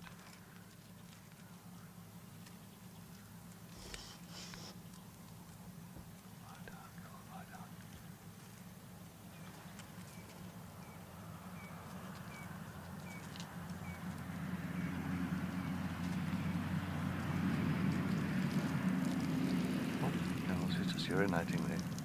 Oh, maybe she was just looking for a place to urinate. Alright, interesting.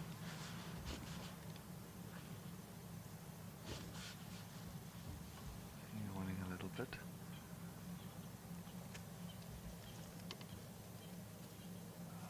Lie down there, lie down. There we go. Yeah, she's looking good, but she's looking very sore. You know, she's moving with a lot of difficulty. maybe she's been lying the whole day. That's why her bones are a little bit creaky at the moment. Need a bit of Q20 there. But she's lying at a nice angle here, so it's nice at least if... Oh, there's a little daker running in here. Got her attention now. Sorry, it's like a little antelope that just came trotting in here. Very strange. Right past the den. You can see Ribbon is watching it. She's just watching the daker run past. Not phased at all. Of course she needs to save that energy. I'm sure tonight she'll end up going up again. Pretty much joining the rest of the Juma clan. Gengarika, Koa, Bilu, maybe old Sherlock, Surprise, and the rest of them. I'm still waiting for the day where we find Ribbon and Corky together, and then it's going to be very interesting just to see the interaction between those females, because remember in 2021 Corky pretty much overthrew Ribbon as the matriarch. But it seems like now all of a sudden Ribbon is getting a lot of respect from quite a few of the Juma clan members. So you never know. We're still just going to keep an eye on it, but slowly but surely things are like kind of falling into place for us to understand who's the matriarch of the Juma clan, who's in charge, who's second, and so forth.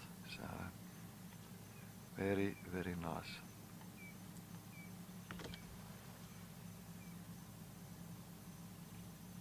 We will sit here for maybe about 10 minutes, and then of course the light will disappear, and then we will have to move on. Alright, while we sit here for a little bit longer, let's head over to Maxine and see if she's going to have any luck with the ghost of Juma. Welcome back, everyone. We found a nice spot to just look at the sun as it sinks towards the horizon. So we'll sit here for a while. We just to the side of Gowrie Dam, and I'm hoping that we might pick up on some sounds, alarm calls, something that just gives us a clue.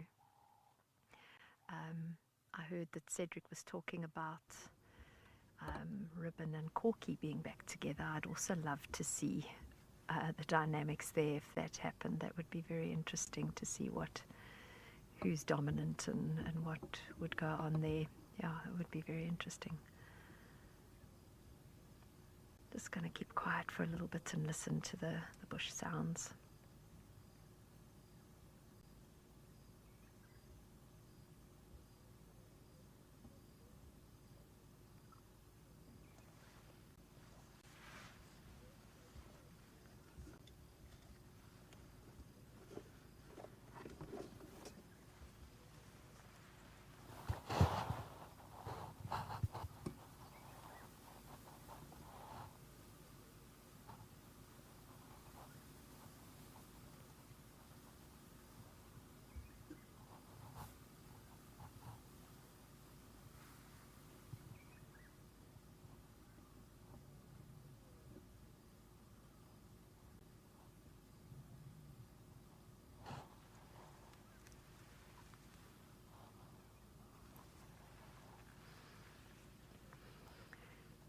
Willie, it is stunning, isn't it? The Bushveld just presents so many beautiful spots to admire sunsets.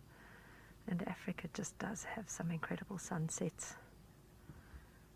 I was recently on holiday in Indonesia, and although the sea, when you're out on the ocean, you get some incredible sunsets as well, in my mind they just don't compare to an African bush sunset. There's just something very, very special about sunset in the African bush. I can hear I don't know if you can pick it up on the ambient mic, but a Cape turtle dove, or a ringneck dove as they're now called, just calling. It's such a ubiquitous call in this country. Work harder, work harder. He's just stopped calling now. Oh, lovely. I'm glad you heard that. Some people like to say that he's saying drink lager, but I prefer work harder. Depends what time of day it is. If Yeah. it's this time, then you drink lager. Okay, It's Cam. in the morning. Cam says at this time it's drink lager. In the morning it's work harder. Ah, Belinda Poley, yes, the old saying, red sun at night, shepherd's delight. Is that how it goes?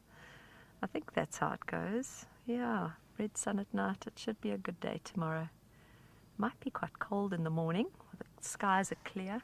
If it's cloudy, weirdly, the mornings tend to be warmer because the clouds trap the heat. But when we've got clear skies like this, we're probably going to have quite a cold start to the morning. But I think it should warm up nicely. Some good weather predicted over the next few days. Oh, what an exquisite colour to that sunset. It really is just beautiful.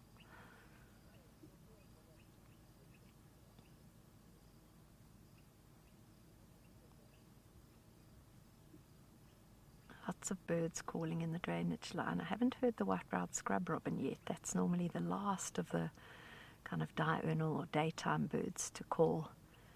And then the nocturnal birds start. Then the scops owls and the fiery-necked nightjars start after the white-browed scrub robin is finished.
Escape to the wild heart of Africa at Chitwa Chitwa Game Lodge in the renowned Sabi Sands. Come and meet Wild Earth's favorite animal characters with an exclusive offer.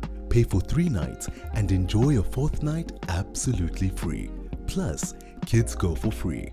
Ready to make your travel dreams a reality? Contact Wild Earth Travel today. Your adventure of a lifetime awaits at Chitwa Chitwa. Wild Earth Travel, where every journey is an epic adventure.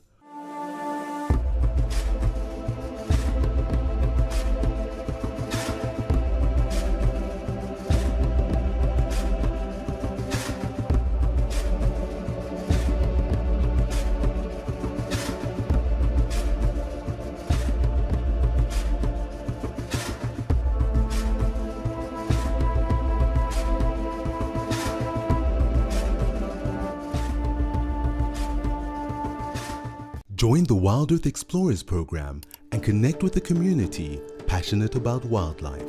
Support our mission to share authentic wildlife experiences with the world. Your monthly contribution helps provide schools and children access to kids' safaris, fostering a love for nature in the next generation. Embrace the wonders of the bush and make a difference today. Wild Earth, connecting with nature.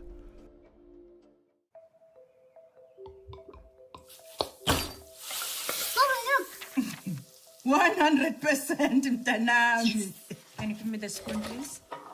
How good are you with numbers? Very good. 100%. Gogo, look. Yeah. Hundreds, my boy. Gogo, it's hundreds. Yes. It's always hundreds with 100% pure sunfoil.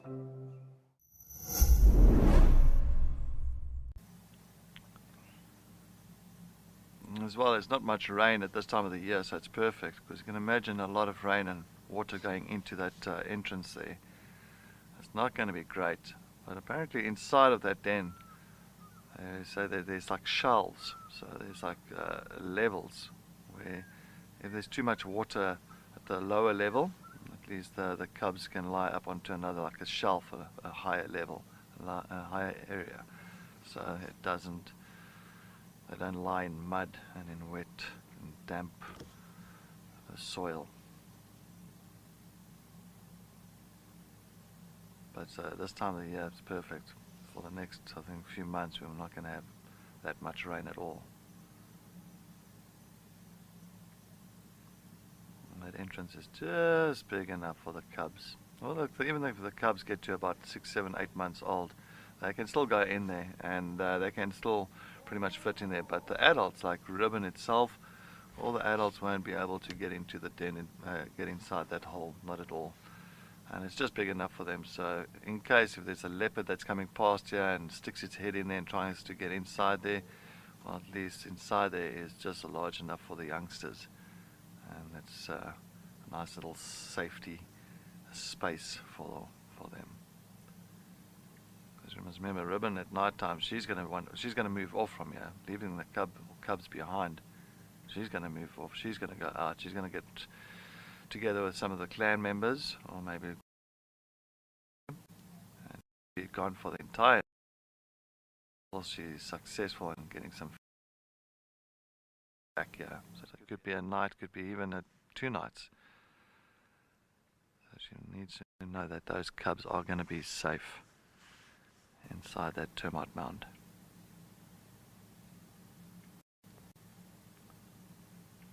And she's a very experienced hyena, this female. She's very, very experienced. I mean, she's 11 years old at the moment. And hyenas can get up to about 14, 15, 16 there.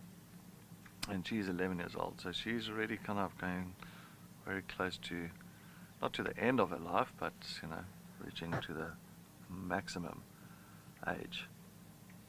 So she's been through a lot. She knows a lot. She knows what to do.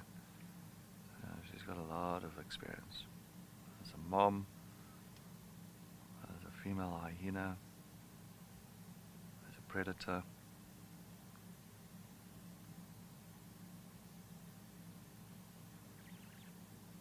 And they're formidable predators.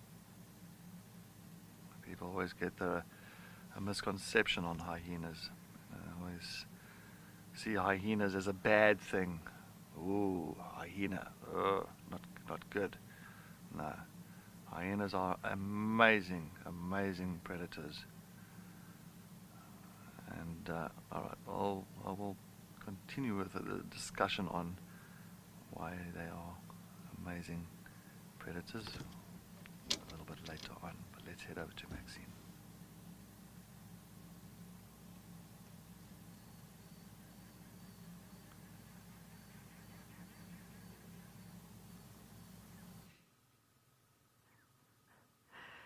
Well, Murphy's Law, as you cross over to us, we had the most beautiful view of 2 male Inyala displaying, and I'm going to try and pull forward and see if we can possibly, or maybe even back. Cam, what do you think? No, forward. 2 male Inyala, very kind of gently displaying at each other, and I'm hoping we might just get another view of them doing that. That was amazing. Here's one, yeah, okay. Here's the one now. Very interesting to see that his hair, that white hair on his back, is now completely flat. When we arrived at these 2 males a couple of minutes ago, the hair was standing up, and actually you might see on the male in the background there, some of the hair's still standing up. They're not being aggressive to one another. I'm sure the regular viewers know about how Nyala kind of sort out their dominance issues with this. It's almost a dance that they do where they erect that white hair all along the spine. They lower their heads and they walk with a very high stepping motion. It's really quite something to see, and generally don't get themselves into fights with one another. When they do fight, it can be really quite aggressive, but they tend to resolve their issues most of the time by just parading in front of each other, and then someone decides that the other one's bigger and stronger, and it all kind of resolves itself. Nice to see a Nyala in the low veld.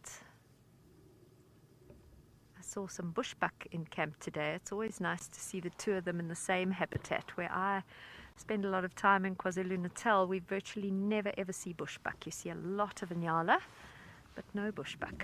So nice to see the two species together. They occupy a very similar niche in the bush, and so it's quite unusual to see them in the same habitat, but the Sabi Sands, they seem to both do really well.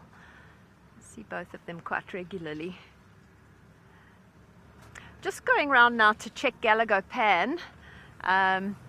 We passed by Gowrie Dam. There wasn't too much on the go there. So we're just going to have a quick look around Galago Pan at the back of camp. We might even get another little view of these Nyala.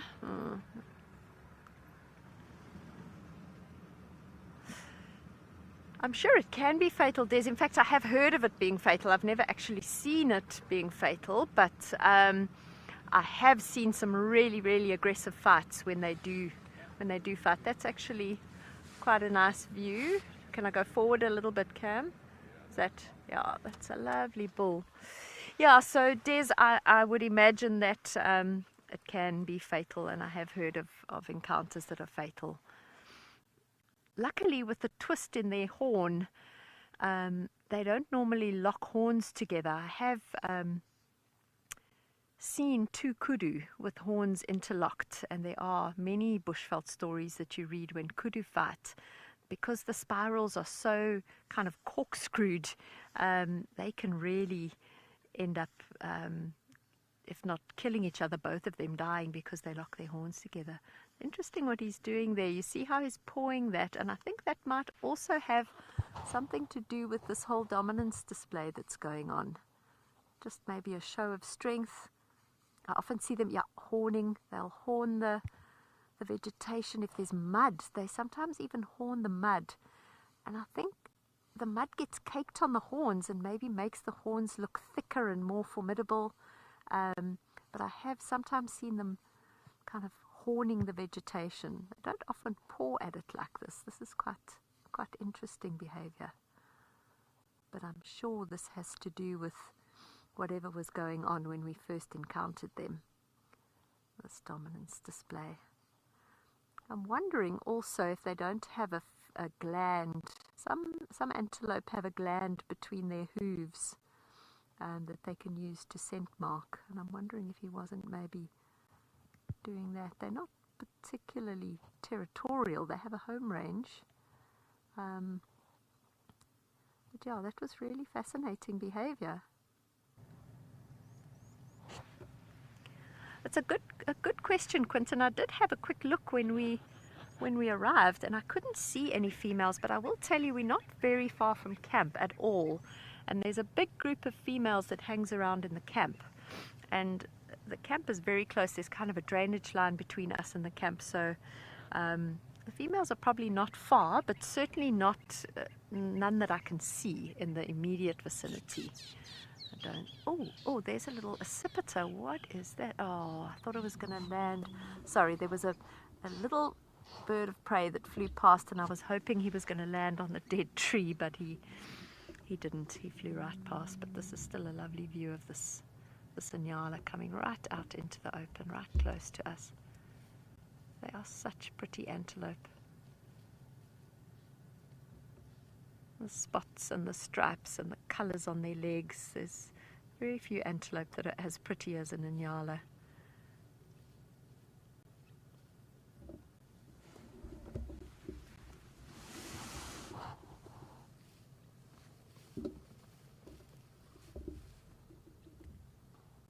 See, he's feeding on combretum, on the bush willow leaves there. I don't think they're particularly nutritious leaves, but he seems to be enjoying it.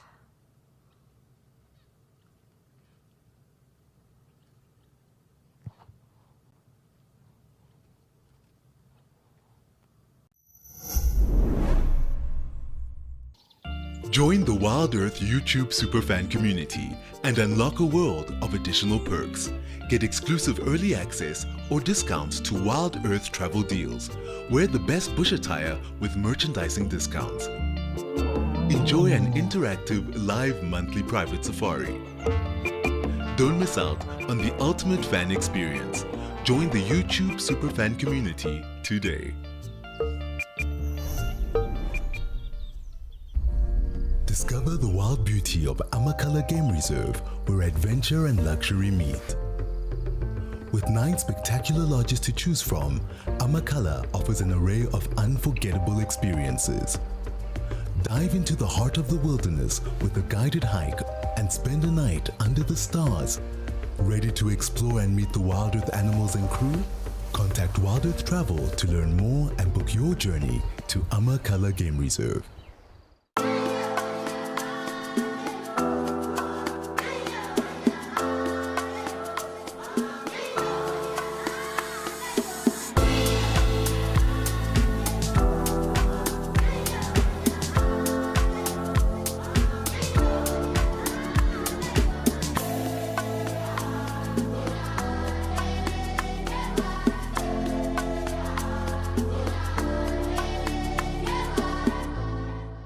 We understand that not everybody has got spare pennies to rub together at the end of the month. We're introducing an initiative called Gift an Explorer. So that those with lots of pennies can gift a Wild Earth Explorer access to those with fewer. We're aiming for 250 gifts, but the more the merrier. You can nominate a recipient or keep it anonymous. It's a great way to share the Wild Earth mission with other nature lovers around the world.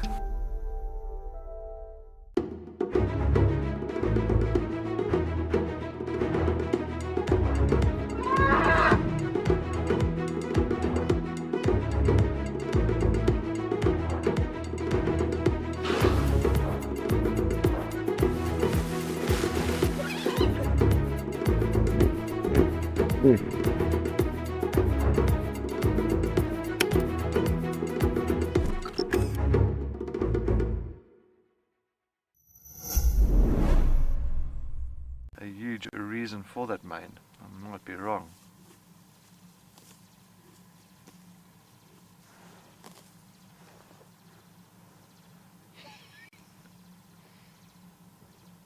But one thing I know of the zebra's mane is it always shows you their health.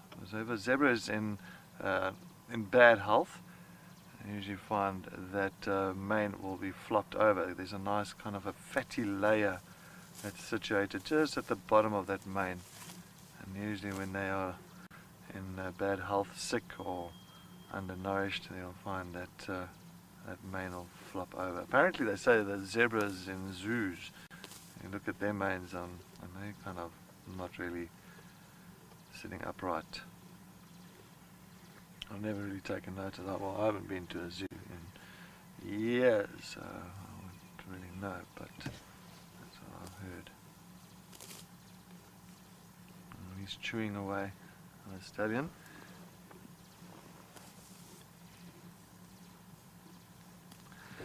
Paula, beautiful close-ups of this stallion. He's absolutely stunning, beautiful boy. Really, really big, fully grown. There is some of the mares are a little bit further in the bush behind us. Looks like maybe there might be 3 or 4 mares. It's going to be in the harem, but he's He's enjoying the other side of the road. He's enjoying the grass on this side, on the left-hand side. Right, here's a vehicle that does want to come past us here. We're on a service road at the moment, just letting Jared know. So we'll have to, unfortunately, the guys are busy piling up here. We'll have to move off. These gentlemen can come past.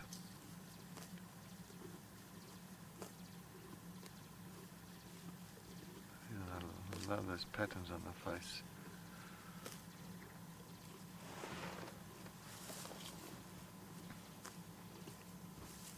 Those stripes going into the mane, it is beautiful. Even the tip of the ears, at the back of the ears, you'll find it's even got like a, not the front there, it turns the ear around now. You'll see the little black tips right on top of the ears. And that's something. Oh, now we're going to get a zebra crossing. There we go.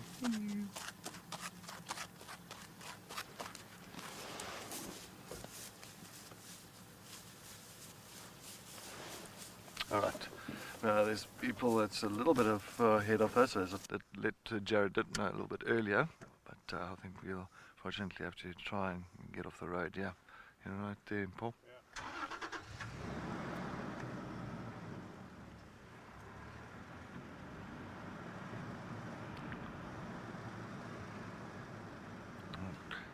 The vehicle behind us as well. Alright, we're going to just stop here, let all these vehicles go past us from behind us and in front of us. While we do that, let's head over to Maxine.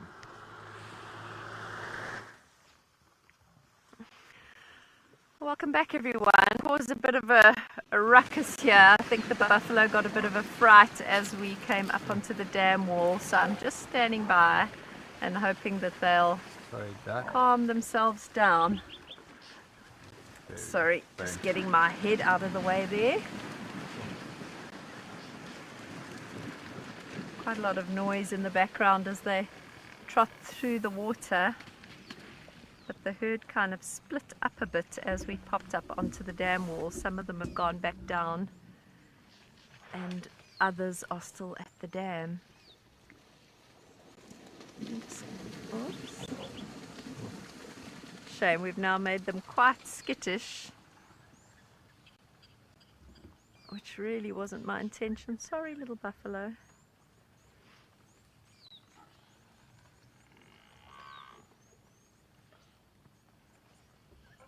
I'm wondering if we shoot across now while we've got a gap, they might calm down a bit if we move on a little bit. I'm just going to try and cross this dam wall now and view them from the other side. If we move a little bit further away, they probably will calm down. Come on, Buffs. You can come and drink. I'm going to move out of your way. We'll stop on the other side there and give them a chance to settle. How's that, Cam? Is that okay? Okay, I'm just going to turn around here so that Cam can actually face the camera towards them.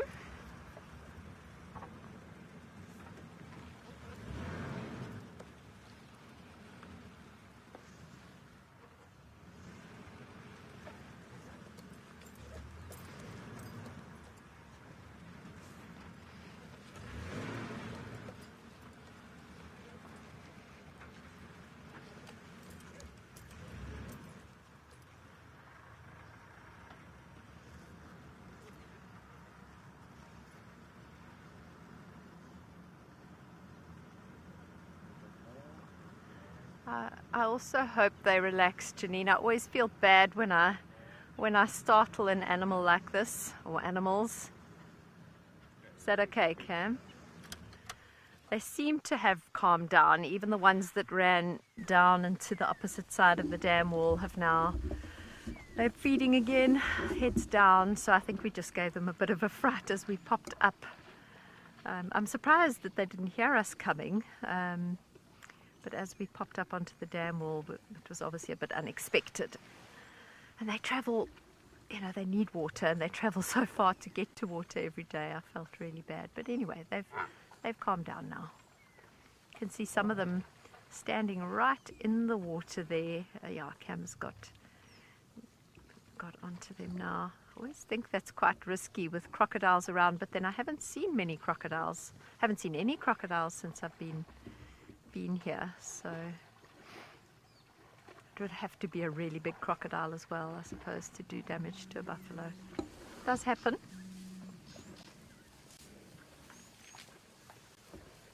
Amazing. Just, I'm going to keep quiet so you can just hear the sounds of these buffalo moving through the vegetation to get to the dam. It's just a lovely, lovely sound.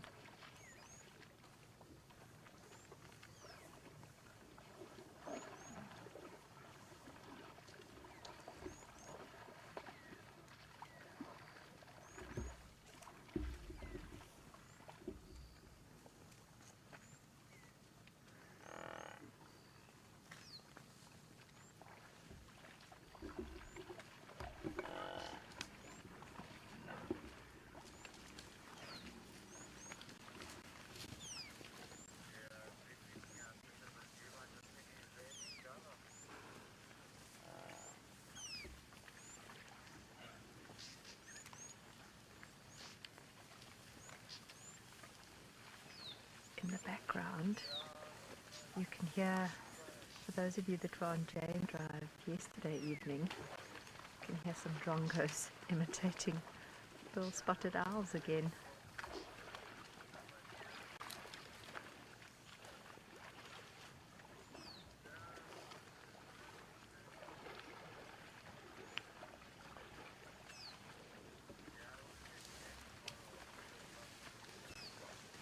Yeah, Caden, it is interesting for such big animals and such a big herd.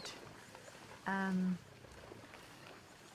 was actually quite surprised at their reaction, you know, especially in the Sabi Sands where they're exposed to game drive vehicles on a regular basis, and in general the rangers are pretty sensitive to the animals here. So I think I just, you know, they probably just caught visual of me popping up onto the dam wall, and it was unexpected and they just got a fright. But yeah, it did take them a while to settle again. But luckily they did. I would have felt really bad if after trekking across the dry grass all afternoon to get to the dam and then I chased them away from the water. It wouldn't have been good.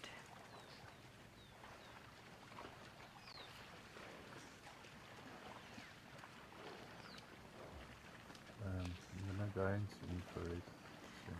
Okay, Cameron's going to change to infrared because we are losing a little bit of light.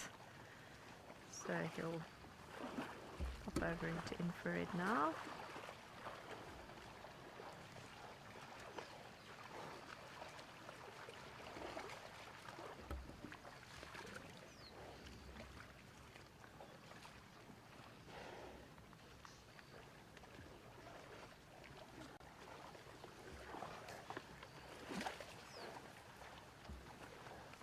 Such a mixture of sounds. You've got the sounds of the buffalo wading through the water, sounds of them on the other side moving through the grass, and banging heads together as well. Andrew, the video guy, so they spend a lot of time eating in a 24-hour day. I would say probably close to, similar to, maybe a little bit less than elephants. Elephants spend about 18 hours out of 24 eating. You will sometimes come across buffalo just lying in the grass and ruminating, so they do need time to ruminate. And what I mean by that is because of their four-chambered stomachs, they take some time to lie down and to regurgitate the food that they've chewed. It's called the cud. I'm sure you've heard of cows chewing the cud. And they need time to do that. So they need time to lie down and regurgitate and re-chew their food, swallow it again, and then it goes into the next chamber of the stomach and is digested. So they've got a very efficient digestive system, but it does require a bit of time to ruminate. And so I would think that they would probably spend maybe 12 to 14 hours a day feeding, and and a lot of the rest of the time just lying and ruminating, chewing the cud. Whereas elephants don't have to ruminate. They just it just passes through their digestive system once.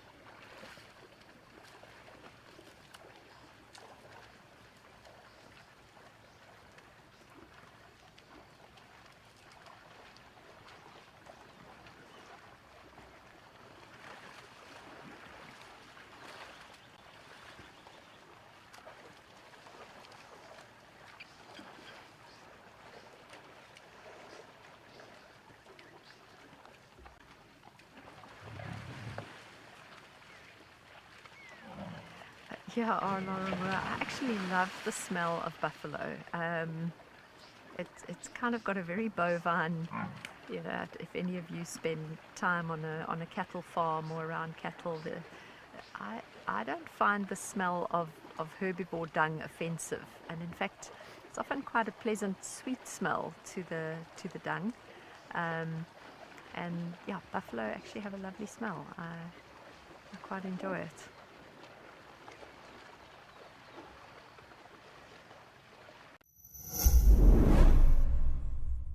Become a Wild Earth YouTube member today and unlock extras and bonuses, like ad-free streams so you can stay immersed in your safari without any interruption.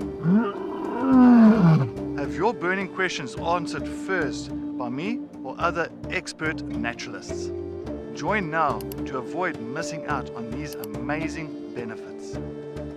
Help us connect people to nature.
Slither into the excitement of Snake Day with a dedicated fireside chat.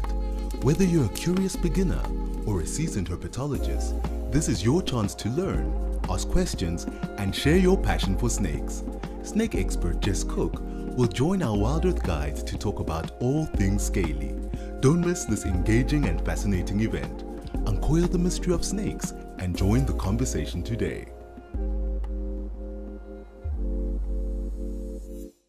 Every guide in Africa has been on an endless quest for the ultimate bush wear. Until now, Rugged Wear has a huge range of amazing bush gear for every wild situation. In the midday heat, those chilly winter mornings, in the storms of summer. Rugged Wear has the bush kit for every wild occasion. Locally made in South Africa, crafted with precision, stitched with quality.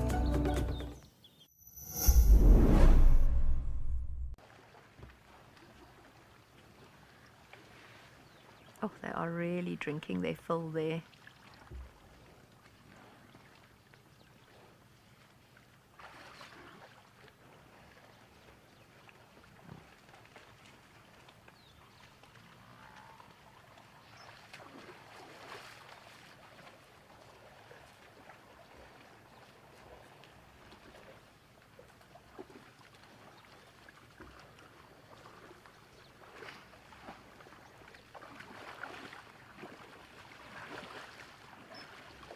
Cow having a good look at us as she's finished her drink.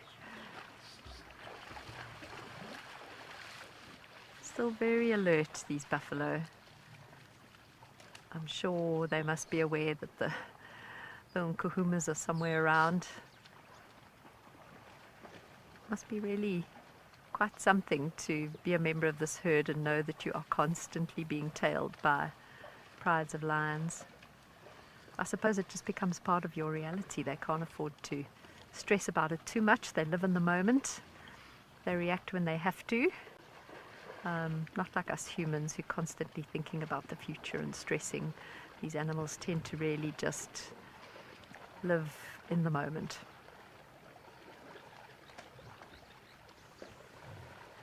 That buffalo that I can hear. I'm hearing some branches in the drainage line to the right, but I think it's just the last stragglers of this buffalo herd coming through.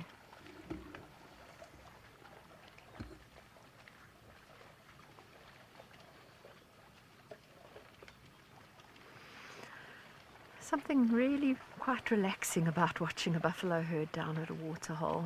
Very peaceful scene.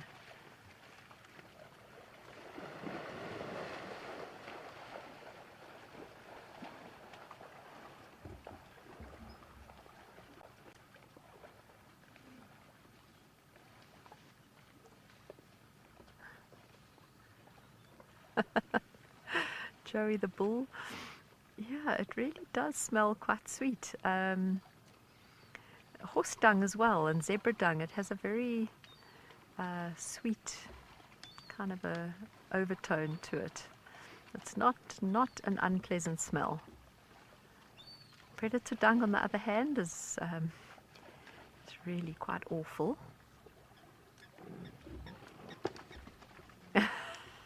Sweet smelling dung would make a nice beef jerky name. Yeah, I'm not sure that it would sell very well with a name like that. In South Africa we call beef jerky biltong.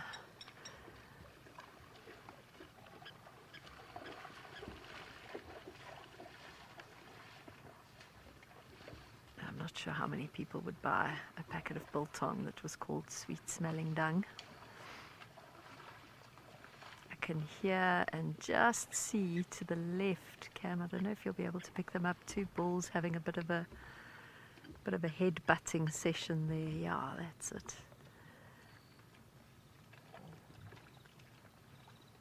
And this is constant in a herd like this. They're constantly vying for strength and for dominance, and it's one of the reasons why the older bulls eventually just leave the herds.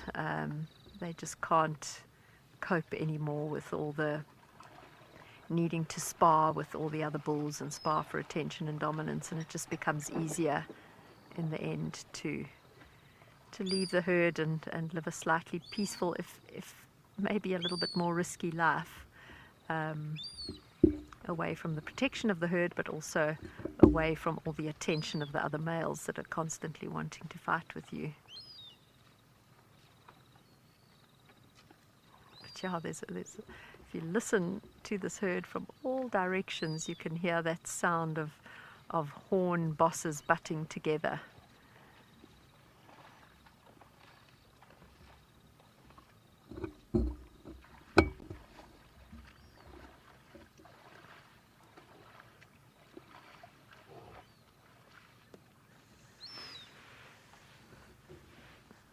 Do you want me to put my spotlight on, Cam? No, I'm good, thanks.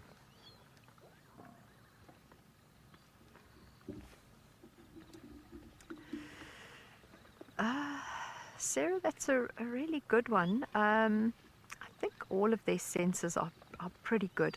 Their eyesight is phenomenal. Definitely have a very sharp eyesight.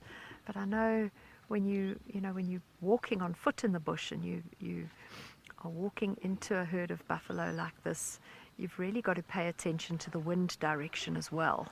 So I think sense of smell and probably eyesight. Their hearing is good, but the herd is quite noisy. So perhaps because of the noise of a herd like this, their sense of sight and smell are just that much more sharp.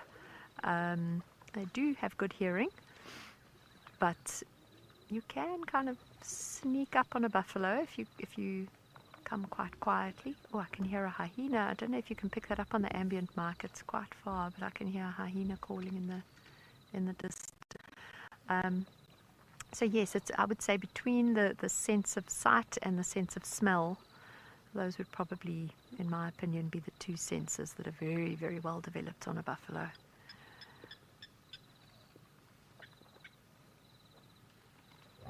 Oh, sorry, I'm sad you didn't hear the hyena. Jared says you didn't. There's definitely a hyena calling towards the kind of northwest, I think, of the dam. Not close though. Always a lovely sound.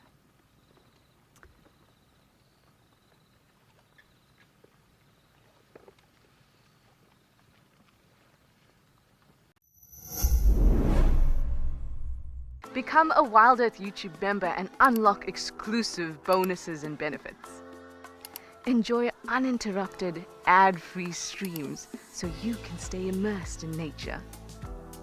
Have your burning questions answered first by me or other expert naturalists. Enjoy exclusive access to special broadcasts and videos, and help us to connect people to nature. Are you ready to turn your travel dreams into a reality? Wild Earth Travel is here to make that happen. Africa is full of exciting adventures and stunning wildlife. If you want to meet the Wild Earth crew and animal characters while enjoying a 5-star safari, we can make it happen. Contact us today on info@wildearth.travel or visit our website, and let's turn your African dreams into a reality.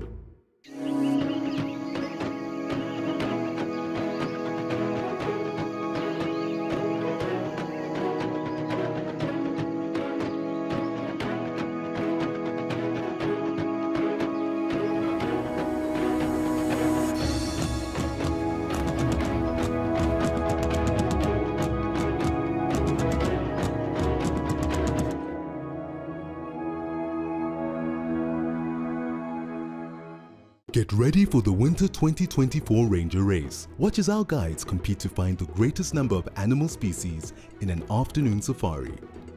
Lions, leopards, and elephants are easy to identify, but birds can be a little trickier.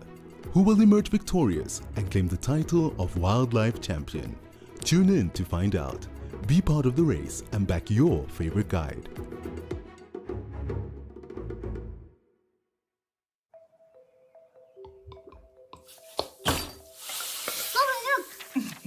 100% mtanam. Can you give me the spoon, please? How good are you with numbers? Very good. 100%. Gogo, look. Yeah. Hundreds, my boy. Gogo, it's hundreds. Yes. It's always hundreds with 100% pure sunfoil.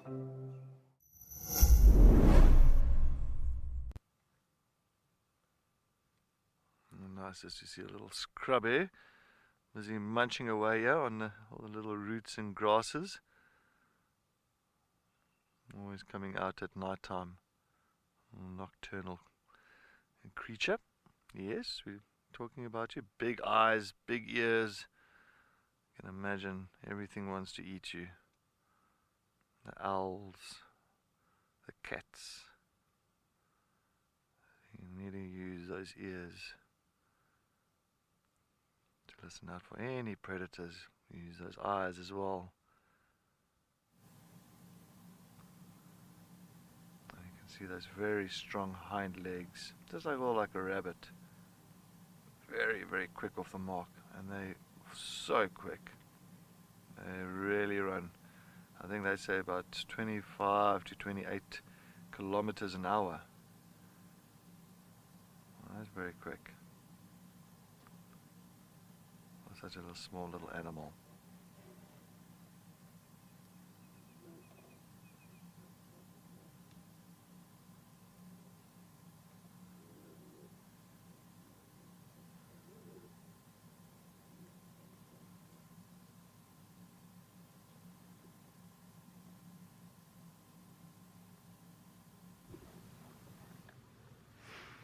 Well, everyone, we're still just enjoying the last of the herd as they leave Gowrie Dam.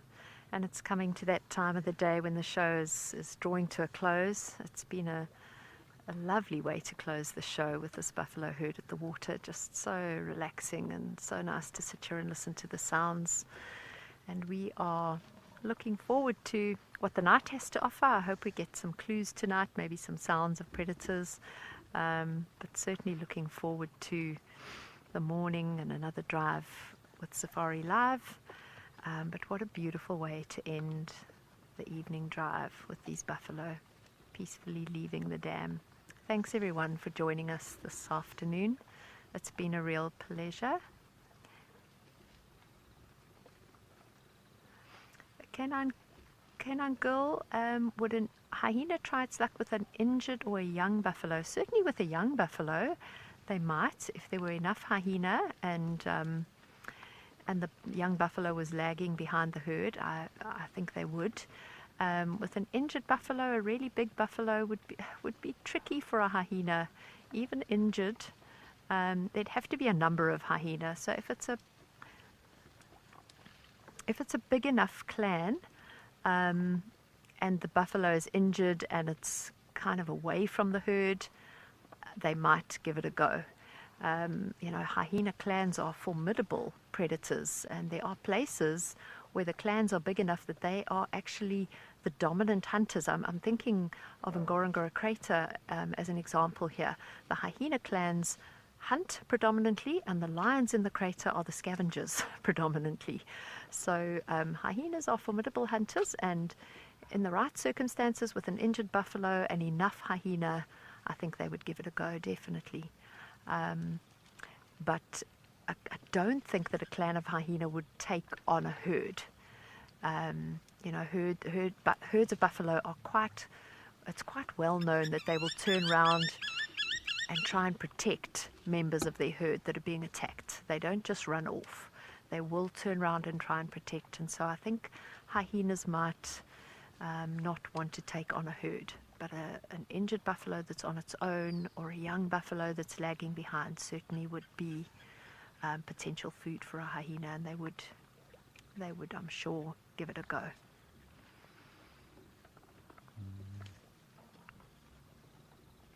I'll have to move. Yeah, they looks like they're all gone. Maybe let's try to drive a bit further up.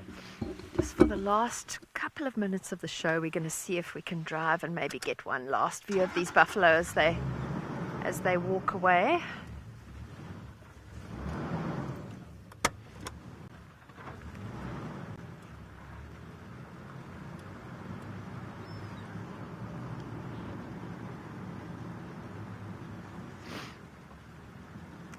Flo, what percentage of buffalo calves reach adulthood?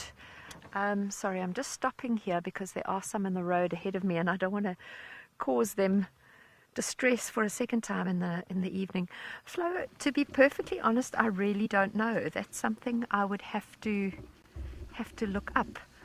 Look, the herd are very protective of their calves, and so young calves with the protection of the herd, I think a lot of them stand a good chance of reaching adulthood.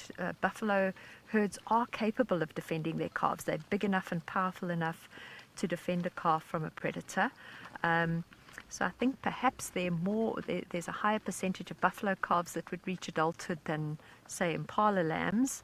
But I don't know the percentage there. I would really have to go and do some homework and see what I can find. So I'll have a look tonight and see if I can find any answers on that one.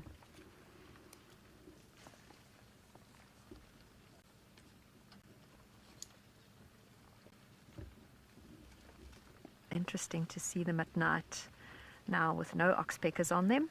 Oxpeckers have all gone to sleep. Mandy, it's been an absolute pleasure having you on board. I hope you join us again. Hope you can join us in the morning. Yeah, it's been an absolute pleasure having all of you on board with us this evening. It's such a nice way to end it off.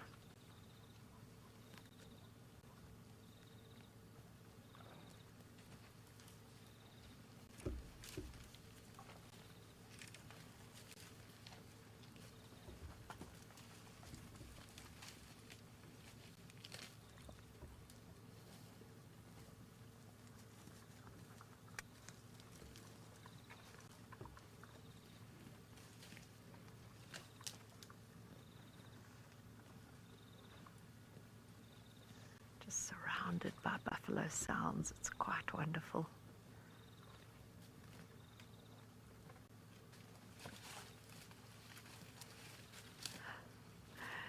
Yeah, that would be nice for us. Not so nice for the buffalo, but we are in desperate need of some predators. They've been absent the last few drives, other than of course Ribbon at her den, which has been lovely. But it would be really nice to have some predators in the morning.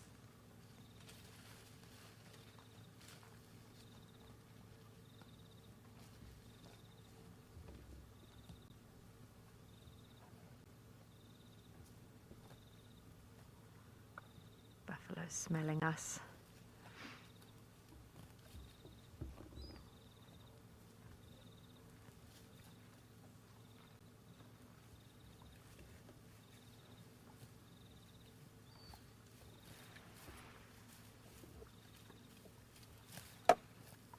Looking straight at us. I often wonder how good their eyesight is at night. I'm sure it must be good. Needs to be.